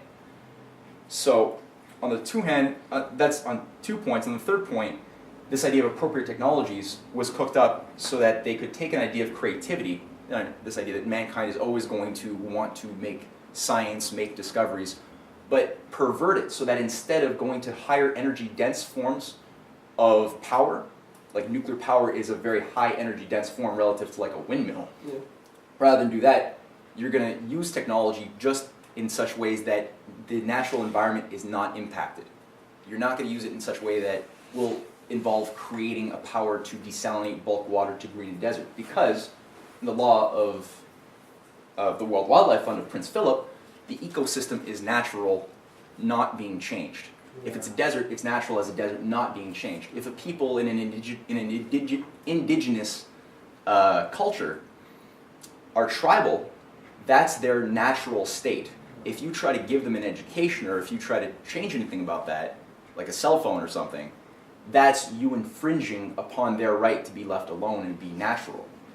So this whole crazy crock of shit was all pumped up, not to save nature, not to try to preserve indigenous cultures.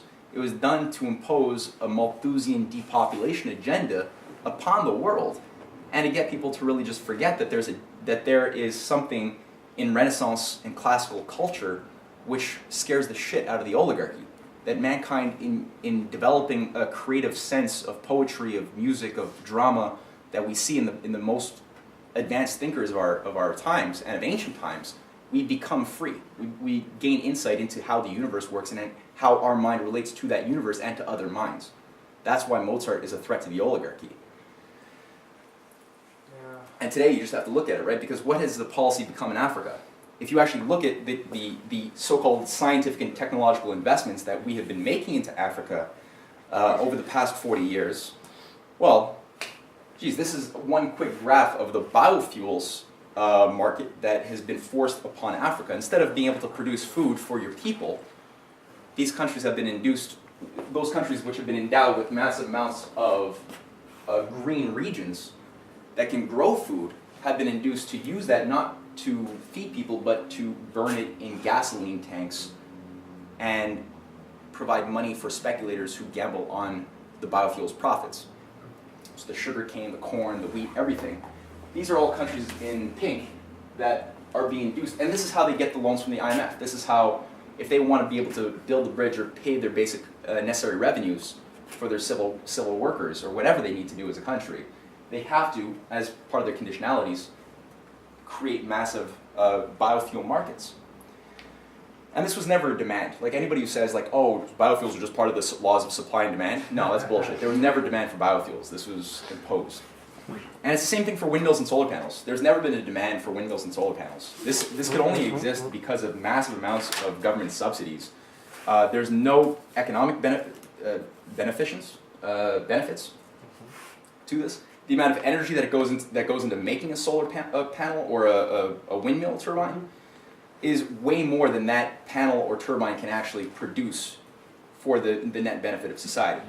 there's no, you can't make any argument on any level that this stuff is legitimate. And yet, these are all the countries as part of desert tech, which have been induced in North Africa where they get a lot of sunlight. They're told, well, look, rather than go with this policy of desalinating water, moving groundwater to the surface, instead of doing these things, use all of this great desert to plant solar panel systems all over the place. And on the coastal regions, you can have a bunch of windmills because it gets really windy. And then, because the green policy has induced people to go stupid in Germany and elsewhere in Europe, so that they've gotten rid of their nuclear power systems. Right? Germany's trying to phase out of nuclear power. Italy and all these countries are being induced to do that. So where are they going to get this massive missing black hole of energy that they need to sustain their existence? Well, they can get it from Africa. So the Africans can, it's basically it's colonization. So they're actually going to import their electricity from Africa. Not that that'll actually work, but that's the idea, right? Theoretically, oh my god. So it all works well on paper if you're not actually thinking about reality. But when people start dying, you're going to have to start... supposed to work on paper? I have no idea. I'm not like an engineer. This is a part of crap. Well, that's because people right now are not, they're not taking what LaRouche is saying very seriously enough. So when LaRouche is saying energy flux density is the determinant of where a society is going, if it's going to survive or if it's not, he means it. Yeah. And energy can be, if you look at it the way these guys are trying to sell it, they're just trying to use it as an idea of calories or joules or some metric figure like that, because you could say, oh, let's create a 1 gigawatt windmill, plane of windmills, right? And you could say, oh, that's just the equivalent as a 1 gigawatt nuclear power reactor. They both do 1 gigawatt, so it's the same thing. Not really. Not at all. The energy the quality of the energy density, the heat density, is completely a different universe. Half of the windmills in the United States are either underperforming or non-functional due to either lack of maintenance or the fact that the wind doesn't blow. The wind, as they say, the wind blows for no man. You cannot command the wind to blow. Exactly. If they're not turning, it's a waste. can't force them to. Plus the environmental thing. Windmills blow. Yeah, the environmental thing. If you have like all of this stuff out, it's just a pain on the scenery. They also suck Yeah, they do. birds and bats. Yeah, that one. Oh yeah, and a single bird gets up there, stick it by your window. That's the thing, right? So it betrays that there is an intention. The oligarchy knows this. The oligarchy is looking at energy in human life. The thing If is... I could just add one, it's minor, but it's actually pretty striking because the environmental impact, which they never, they're saying the environment, but the environmental impact of things like windmills, the low frequency they emit, is actually very destructive to human populations. So you can't have humans live at all close to like windmill fields. People are like, have a certain distance away from nuclear power plants. But no, these windmills, they have these low frequency things that completely destroy the biology of human beings in terms of putting all their internal systems out of whack. Sure, yeah. Exactly. It's crazy. The shadow of the thing has been known, like it constantly see a shadow of the blade like passing by you. It has been known to really drive people nuts. And another thing which they don't mention. But guys, I don't want to make this a whole thing about windmills. That's not the point. Well, it's not I just The want point to is that say there that is to a, show they really don't and something care. about solar panels, Yeah. just to make it quick. Yeah. The photosynthesis, the sunlight contains nutrients for the earth as well. It helps, I think, if you put vast amount of solar panels all over a desert, you are denying the ground that sunlight which it would require, and that's going to have a very negative... Yeah, you're actually going to increase the desert because you're going to increase the Exactly. heat. That's going to kill whatever could have lived there, and that desert's going to grow. Precisely. They don't Yeah. think that this thing can actually harm the environment, which is honestly insane. Yeah, they want to kill people. Like the idea with Prince Philip has been saying for a long time, the British monarchy has been saying, all of these guys have been completely explicit that 1 billion people or less is the carrying capacity, completely arbitrary of the earth, but that's all they're saying can be tolerated by the ruling class. And this is just a way of getting at that. Now, how do you get around this thing? Because this is completely anti-human. This is Dark Age thinking. This is like the world is fat type of flat Yeah. type of thinking. And so, how do you get out of this? Well, you need to look at Well, this is a quick image I had of everybody else who had died during the 60s, which I found to be very interesting. But, I mean, the degree of assassinations that were very traumatic for young people is outstanding. But you look at what all of these people are doing, and there's a lot more than this. I couldn't fit all of the assassinations in the 60s on one graph. Yeah, Charles de Gaulle, his last words were, "It hurts." He didn't actually die of assassination. No, He he didn't. survived. He survived more assassinations than any other person. This guy is an unbelievably Yeah. lucky bastard. He had a serious So- guardian angel. Yeah. Oh, yeah, he was smart.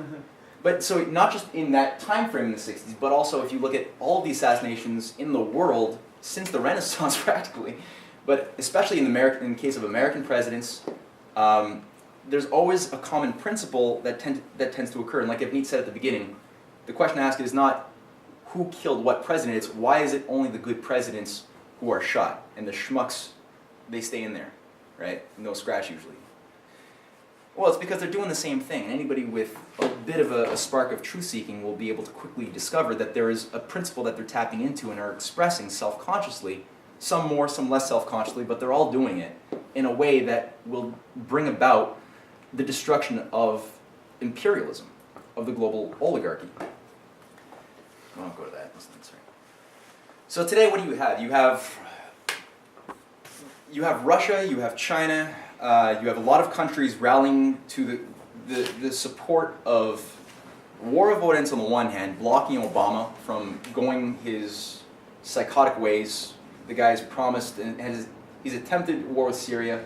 He's promised the war to the Saudis. He's promised war to Netanyahu, and he's been blocked by people within the military who are breaking with this whole Anglo-imperial CIA policy, who are going for a war avoidance program right now. You have people like the Russian president and the intelligentsia around him, who are listening very closely to LaRouche, who have been blocking Obama's hand. And you have people in China as well, who have been completely explicit on going with the LaRouche program for the Silk Road. The leadership of China has explicitly made several speeches calling for what LaRouche's World Land Bridge, this idea of the Silk Road, or the Iron Silk Road, uniting all of these Asian and Russian economies into Africa to increase real prosperity. Not depopulation, not green anti-science policies, but rather nuclear power, space exploration. And the World Land Bridge is something that LaRouche's been fighting for many, many years. And if you actually look at the Russian government's website, there's been on it for a number of years now, 3 years, actually a little bit longer, the very proposition to build the rail connection under a tunnel between the Bering Strait, which would open up whole new doors of cooperation and new cities, new ideas of expanding civilization into uninhabited territories and creating alliances and bonds with countries that under Obama's policy and under the Queen's policy will become our enemies. And we could be facing what JFK was facing in the Cuban Missile Crisis with the current war policy of surrounding China and Russia. So you do have this intention, you do have policies such as the asteroid defense program of the Russian Deputy Prime Minister Dmitry Rogozin, which is very, very important for people to study, because this is, again, Russian policy. If the US takes down their anti-ballistic missile system, we could unite, as JFK had made the announcement in 1963, we could unite for a common defense of Earth against extraterrestrial, I don't mean aliens, but extraterrestrial problems like giant rocks. And beyond that, we can unite towards space exploration, which goes with. So these policies are available for us right now. And Canada plays a very important role, just geopolitically, in this process as well. And we have when you look at our history, we do have a good aspect, which was the Diefenbaker approach to foreign policy and development versus the Maurice Strong version, which we've become brainwashed by. But I figure what we can do in terms of getting revenge for JFK, what they did 50 years ago, I figured I would leave it for LaRouche to say a few closing words that sort of put this all into a deeper context.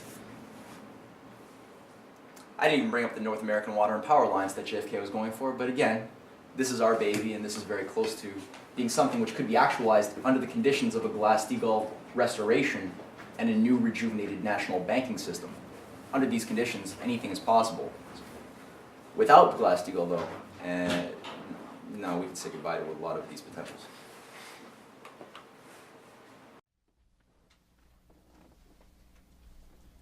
All right. I have a question on guts, intimidation, and the institution of the presidency.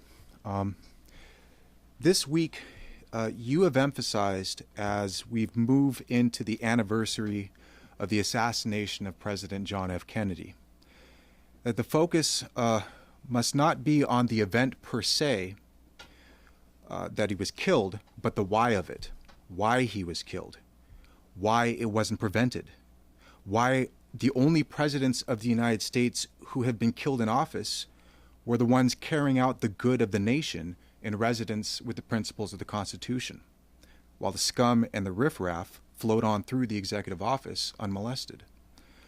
Why we, the people, allow that. Now, as concerns President Kennedy, after the Cuban Missiles crisis had resolved in our favor, he privately joked to his brother Bobby that that night might be a good night to go to the theater. The reference being the Ford Theater, where Lincoln met with the end of his life. Now, despite that prescience, President Kennedy was assassinated in the open, in broad daylight.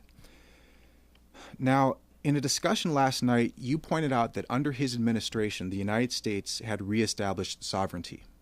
However more or less conscious this was to the people of the United States, whether it be on the campuses, to the high seats of government, that was a fact.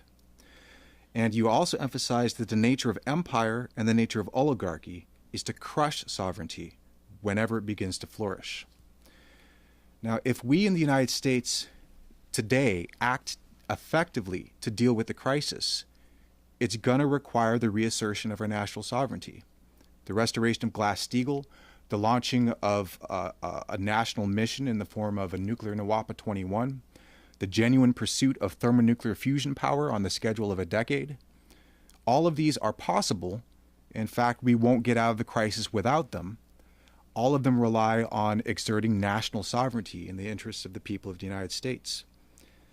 Now, looking toward the institution of the presidency after Barack Obama, this means that if we do have a presidency which does act in the interest of the people, they will have to face the same threat as the other presidents who have filled those shoes, the same threat that Kennedy faced. And I want to say, for the benefit of our audience, that in this week's edition of the Weekly Report, Michael Kirsch gives a very succinct overview of those presidents that then led off into a discussion with you, Lynn, on that, and that's available on the site.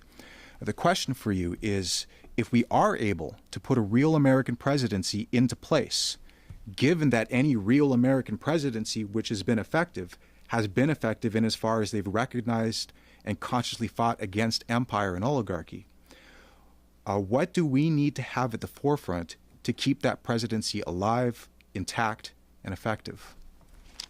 The problem is that we're not doing what we should be doing. The facts of this history are all available to us, the essential facts, enough to make the pattern clear. Now, what's happened? The United States, what was to become the United States in Massachusetts, had achieved independence and was the most progressive economy in the world. The Massachusetts Bay Colony, under its original sovereignty. What happened is the Anglo-Dutch operation, in this case the Dutch as such. It was the Dutch tyranny that suppressed the Massachusetts Bay Colony and crushed the colony. Once they crushed the mechanism, the sovereignty of the colony, then they went to work piece by piece to tear apart the parts of that economy. We then fought our way back through a great struggle, back and forth and so forth, with great leaders like Benjamin Franklin. And we secured our sovereignty in form. But what had happened? In the meantime, the Dutch Empire had taken over the British kingdom. And they renamed the whole thing the British Empire. It was actually the Dutch operation which was the empire, and still is. So what we're dealing with is an international tyranny, the Anglo-Dutch tyranny. And it is a tyranny, and they use murder, mass murder. All these devices are used to try to maintain that kind of control. It was only as Nicholas Akuza had intended that the going across the Atlantic waters, or that was his specialty, just going across the waters, that led to the protection of Europe from a greater disaster than had actually happened. So, that being the case, and we got power, we got our sovereignty, at least nominally, we got a constitution, but what was wrong? During the meantime, what had happened is that from the beginning of the 18th century, the Anglo-Dutch system of imperialism, which was moving in on India, for example, places like that, created a great amount of synthetic wealth for itself and began to parasitize on the world. And what happened in particular in North America, especially in the second half of that period, there was a pile-up of British banks around New York, the New York City area, and in Boston, which is a relic of what had happened when the Dutch took over Boston. So therefore, whole thing was a theft, a fraud, in which the power of an empire, the empire that had just conquered India and other parts of the world, that was raping Africa and all such things, moved in and claimed its rights.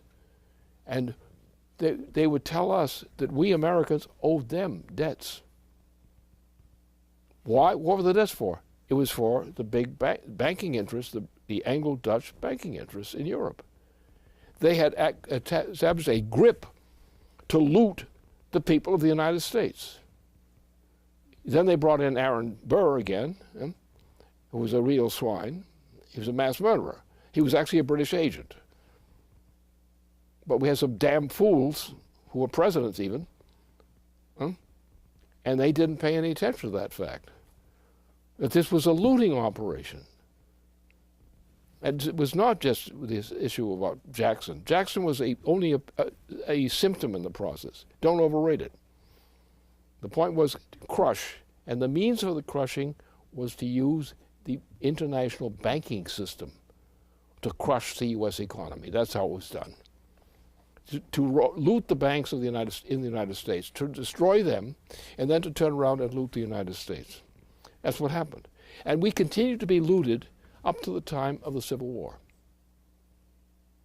But then what happened? As usual, the President of the United States was assassinated under British direction, It came from London, our enemy.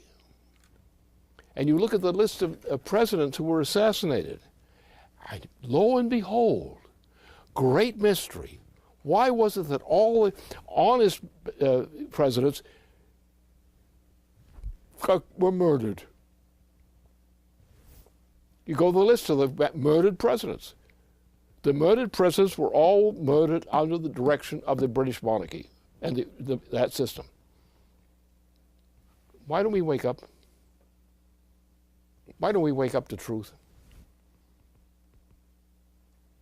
We know this? Okay. Why don't we do something about it? Now we have a new alliance is emerging in this world. It is centered in the Pacific region. Europe is looted. Germany is the last nation which has any remnants in Western and Central Europe, has any significant capability now.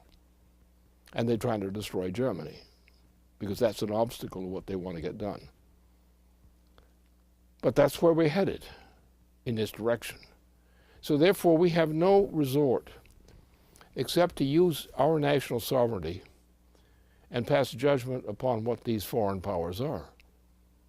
Now, what we have is, what we have now. India is now being threatened with a nuclear assault from Saudi Arabia, which is really the British Empire. They aren't going to like it. They are a nuclear power. China is a nuclear power, as is demonstrated. Russia still has a nuclear power element in it. What's going to happen now? You're now going to try to crush these nations, national groups, which are still viable, where the United States is no longer viable economically? That's what you're up against. Therefore, what we have to do now, by hook or by crook, as they say, we have to throw this system out. We have to foreclose on all these swindling banks. Look at the banks in Germany of question are swindlers. It's a complete fraud. It's been gone through. It's a complete fraud. Most of France was running a fraud. Now France is bankrupt too, or because it frauded itself into destitute or something. So we have to start on the question of the consciousness of what reality is. If we don't understand and accept certain guidelines, you lose. Your case is hopeless. Either you fight these guys, either these nations fight against them, or you're all dead, as good as dead. Are you going to live? Do you have the guts to live? Do you have a sense of immortality? A sense that your life may terminate, but what's important is what your life has done for your successors? You don't have that kind of guts anymore in people. And they don't have even an idea of what they could be, what they could do. Looking at this in that frame of reference is the only way that you can ever come to an understanding of what you must now do. As many people before us and nations and parts of the world have done to try to save civilization. We too are called upon to save civilization and to save our own republic. If we have the guts to do that, that's good. But if you don't have the guts, what are you going to do? You're going to connive. You're going to try to make wheels and deals. You're going to connive. And what will that get you? The same thing has gotten you during most of the period since the assassination of John F. Kennedy. You've got nothing. Everything has been worse since John F. Kennedy was murdered. Everything is worse. There has been no progress in net in the U.S. economy since John F. Kennedy was assassinated. That's a fact. Then how do you suppose they beat us? With our own cowardice.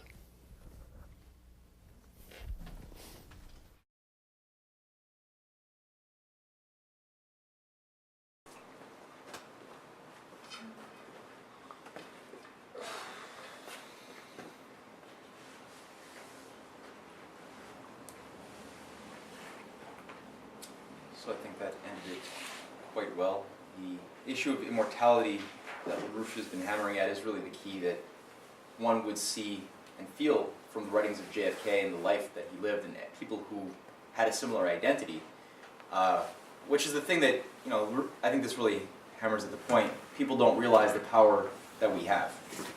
Right? If you think about what mankind represents in the universe, it's the most incredible thing in terms of the power we have to accomplish great changes within not just the Earth, but beyond, for as long as space-time continues to exist, which I don't foresee ending anytime soon. You have something which people completely lose with this green ideology of man as a virus. Our only property is the destruction of nature, because every time we try to build civilization, we destroy things. So this is the thing that we have to really work on tapping into, and we have to organize to do that, because you can only find yourself elevating somebody else if you yourself tackle your own inner demons that are keeping you from becoming elevated. And that's the way that history moves, right? People actually jumping into the fire and figuring out how do we get over our blocks that are keeping us from becoming what we need to be if humanity is going to survive. So if you guys have any questions, we can open up for that. That's honestly, it has a lot of truth to it. I mean, like, I've always like speculated maybe it's because, I don't know, I have Asperger's or something. I always wondered why would anyone really want to follow those guys over there when they could in fact just, they can in fact stand up and say no to this. Mm-hmm. You know? Right. Like I'm not like I wouldn't do it for a million. I wouldn't do it for. I wouldn't follow these guys for all the money in the world. Well, this is where, like Jim Garrison, rewatching the movie JFK, which you guys should all watch, it's pretty well done. He quotes Hamlet in the course of his proceedings against Clay Shaw and this whole conspiracy, because the point that he makes in looking at Hamlet is how the population is behaving in a manner very similar to Hamlet, right? There's a chance in the course of this tragedy for Hamlet to actually make a break with his inner self, with his little demons that are propelling him towards becoming completely jealous and ravenously obsessed with vengeance over his fallen father, who's probably been killed by his uncle, who's now married to his mom. The guy's completely obsessed.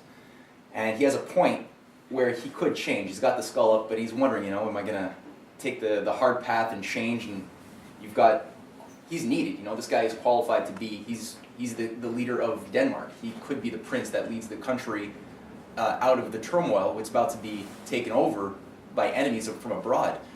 And he could be what that country needs to survive if he changes and gets out of his personal crap. And he chooses the path of not to be, right? To go along and just be tragic and be consumed with all of his passions and things that are wheeling him astray. And in the course of watching this performance, if it's done well, the audience is moved to realize that by not making that proper decision when he had the chance, not only do all of these people die, everybody who's around him ends up dying, including his mother, including himself, everybody. But there's nobody left to defend the city, the nation of Denmark. Mm-hmm. And the people who at the beginning, you already had a sense that there was this enemy abroad who's going to come. They don't even have to fight to take over Denmark finally. There's no war. They come prepared for battle, and they realize everybody that they were planning on fighting are all dead. They've destroyed themselves. So they just walk in and just take over without a fight. Exactly. So the population is I mean, Jim Garrison's point is I think a fungible one, that the people have a choice, and they've had a choice the whole time to change and to become what people like LaRouche. He's a good example of one of those few people who've not become tragic. Said, I'm going to fill the void of what's necessary and hopefully inspire as many other people to make that change too. Most people haven't had the courage to do that, so the burden's somewhat upon our shoulders right now. Yeah.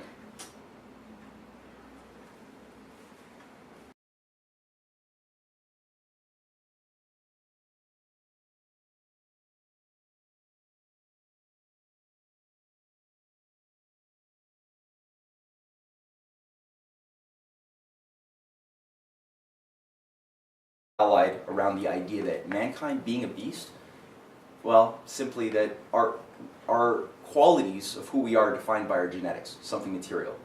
Thus, for the ruling class, the management of society is who is fit to live and who is not, right?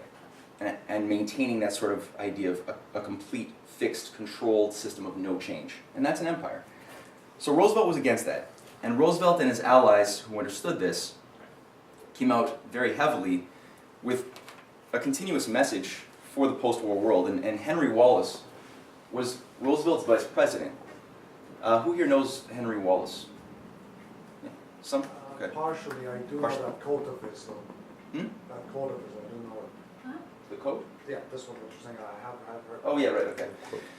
So this is a brief message to the American people as a call to action so that people could begin to imagine what the post-war world was going to be, where he writes, or he actually spoke at a speech in 1942, "This is a fight between a slave world and a free world. Just as the United States in 1862 could not remain half slave and half free, so in 1942 the world must make its decision for a complete victory one way or the other." the people, in their millennial and revolutionary march towards manifesting here on earth the dignity that is in every human soul, hold as their credo the 4 freedoms enunciated by President Roosevelt in his message to Congress on January 6, 1941. These 4 freedoms are the very core of the revolution for which the United Nations have taken their stand. We who live in the United States may think there is nothing very revolutionary about freedom of religion, freedom of expression, and freedom from the fear of secret police. But when we begin to think about the significance of freedom from want for the average man, then we know that the revolution of the past 150 years has not been completed, either here in the United States or in any other nation in the world. We know that this revolution cannot stop until freedom from want has actually been attained. And this was reflected again and again in the fights that Churchill waged with Roosevelt over post-war policy. Roosevelt continuously enunciated that the world can't be dominated by 18th century British methods of free trade that have kept the nations like Africa and Asia backwards and undeveloped, but rather has to incorporate 20th century methods that involve giving technology to these people.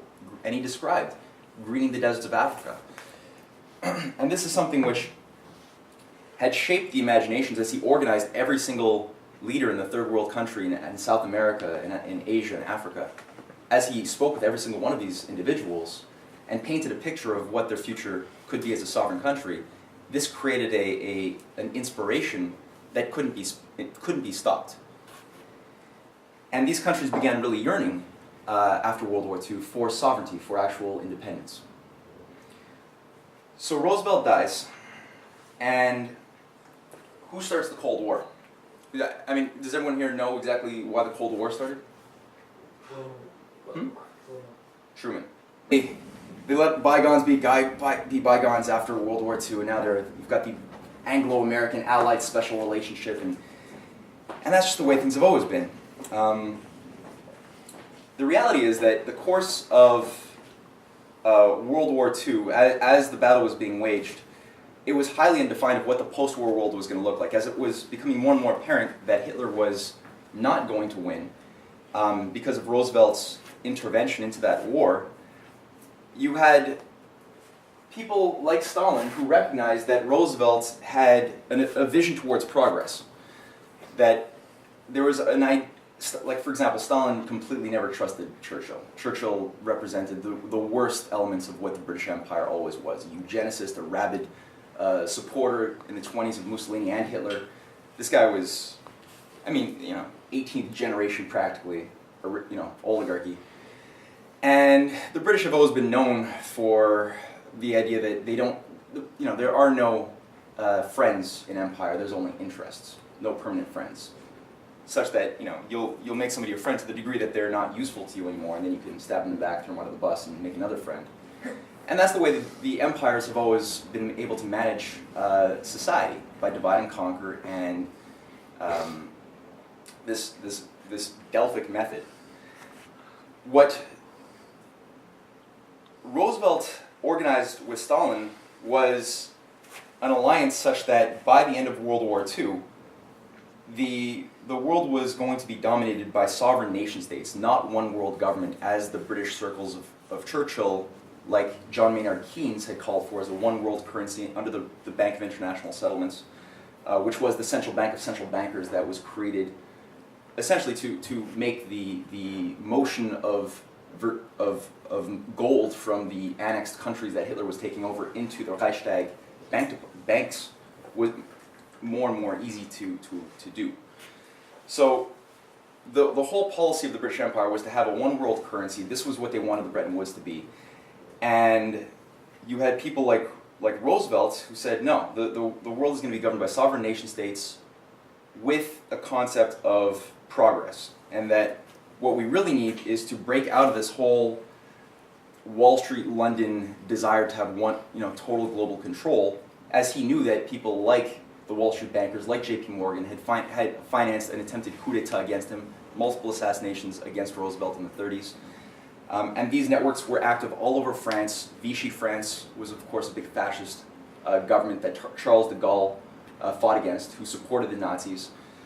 And Britain, if you look at the royal family of Britain, of the Netherlands, were all devout Nazis. The Queen's own uncle, good King, I believe it's Edward VII, right? No. The eighth? The eighth.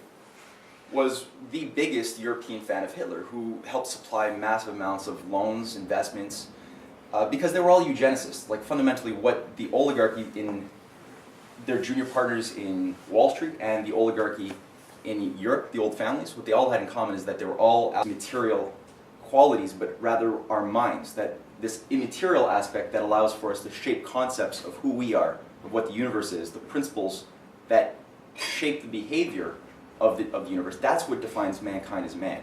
And the joy and the emotions that we get when we advance on our understanding of the universe, that when we share ideas, when we fight to free people from the bonds of mental servitude, this type of quality is really what makes a human and not simply like a monkey or a cow.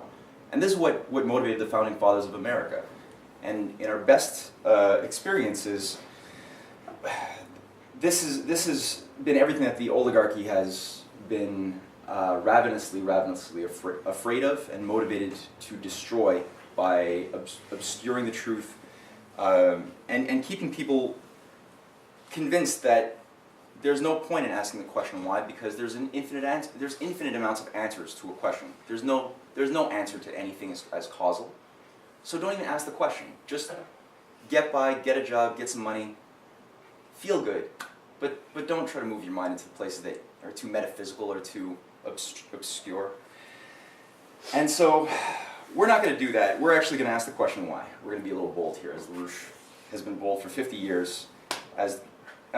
We are, after all, in an office here in Montreal, but that's part of an international organization of a cultural movement in history, which has been organized by a 91-year-old economist who some of you, most of you I think here have become somewhat familiar with, Lyndon LaRouche, who has picked up the torch uniquely that was left fallen by the assassinations of people like Robert F. Kennedy, Martin Luther King in the 1960s, and has probably gone further than any human being in history in getting at what is the essence of oligarchism and the true nature, the scientific nature of mankind in a developing anti-entropic universe. And this is what we're going to go into. By understanding where we are right now in history and our role to the future, our responsibility, we can better look at, well, why was John F. Kennedy? Right? What role did John F. Kennedy play in history, and how did he see himself in a higher process? So this class that I'd like to give will begin by looking a little bit before JFK enters the political stage, by just looking briefly at what was the political and historical dynamic that he walked into. Now everyone's seen these pictures, right? Throughout the course of World War II, you've had an alliance against Hitler, where these three representatives of the Allied powers tended to participate in conferences in Yalta and all over the place together. Now, people's actual understanding of what was going on today is very, very superficial. Because you'll always find that Churchill and Stalin are never sitting next to each other. Between Churchill and Stalin, you'll always have Roosevelt. And today, people have an idea that America and Britain have been close friends, since a lot of people today have an idea that it was kind of set during the end of World War II, no? I mean, like the Second British, they were like goofing off during the Alan Churchill, he wanted to have Operation Unthinkable as soon as Germany was defeated. That's right. Yeah, there's the monstrous mass. No wonder the British people wanted them out. So this is the thing, right? What you had was the Roosevelt-Churchill alliance, the policy that Henry Wallace had planned with China to get rid of the feudal system in China by working with Ho Chi Minh, with Chiang Kai-shek, sorry, that's Vietnam, in order to bring about an industrial, advanced, science-based society where feudalism would no longer be accepted. All of these policies became reversed, and all of the former allies that worked together in World War II to stop fascism became enemies. And a lot of the enemies in Japan and Germany became allies. And how was the sleight of hand done? Well, it's like Salim said, this was Churchill himself being on invitation by Truman coming to the United States in '46 and calling for the Cold War. That now an iron curtain has fallen between the countries of socialism and capitalism. And that's going to be an absolute polarization. And no longer is anybody going to try to think about imperialism in its true essence. Because both capitalism and socialism can become imperialist, as we've seen. So the actual real essence of oligarchy was increasingly forgotten. Now, in the midst of this, the oligarchy statement of intent came out very clearly in 1946. Again, this is right after Roosevelt died, and immediately when Roosevelt dies, Truman launches the Churchill-Bertrand Russell option for using nuclear bombs on a surrendered Japan, just as a statement of an Anglo-American global empire, as an ambition. And again, there was like Salim said, there was already a plan in play to start using those nuclear bombs against the Soviet Union to get them to submit. What's this unthinkable business? Is it plan unthinkable? Operation Unthinkable. Why it was called that is what Churchill wanted is. But is that referring to what he's? Yeah, what Churchill, it wasn't dropping nuclear bombs on Russia. What Churchill wanted is as soon as on May 8th, when Germany capitulated completely or signed the surrender, Churchill wanted on May 9th to take the forces that were present on the Western Front over there in Europe and just attack the Soviet Union. Like Japan was still in the fight. They didn't surrender until August. But they forget Japan. That's right. We'll take care of it later. Let's just consider an attack. And just as what they did with Italy about 2 years prior, they wanted to recruit the Germans right now without any indoctrination. At least I think that this is what they were trying to do, and just use them against the Soviets. That's right. And this is where a lot of the psycho-faction around Bertrand Russell came in later, calling for actually using the nuclear arsenal in '46 and '47 to bombard the Soviet Union preemptively in order to have them submit to a one-world government, which Bertrand Russell writes in many times directly. And this guy's known as a global pacifist. He'll come into our story a little bit later. Now, in response to this faction,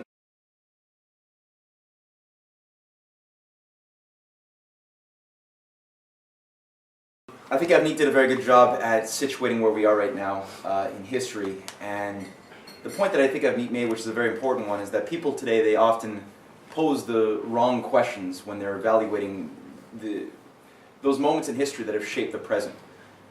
For example, in much of the TV footage and things that we're seeing in the media over the last few weeks, building up to the 50th anniversary of John F. Kennedy, there's been the repeating question of who killed John F. Kennedy.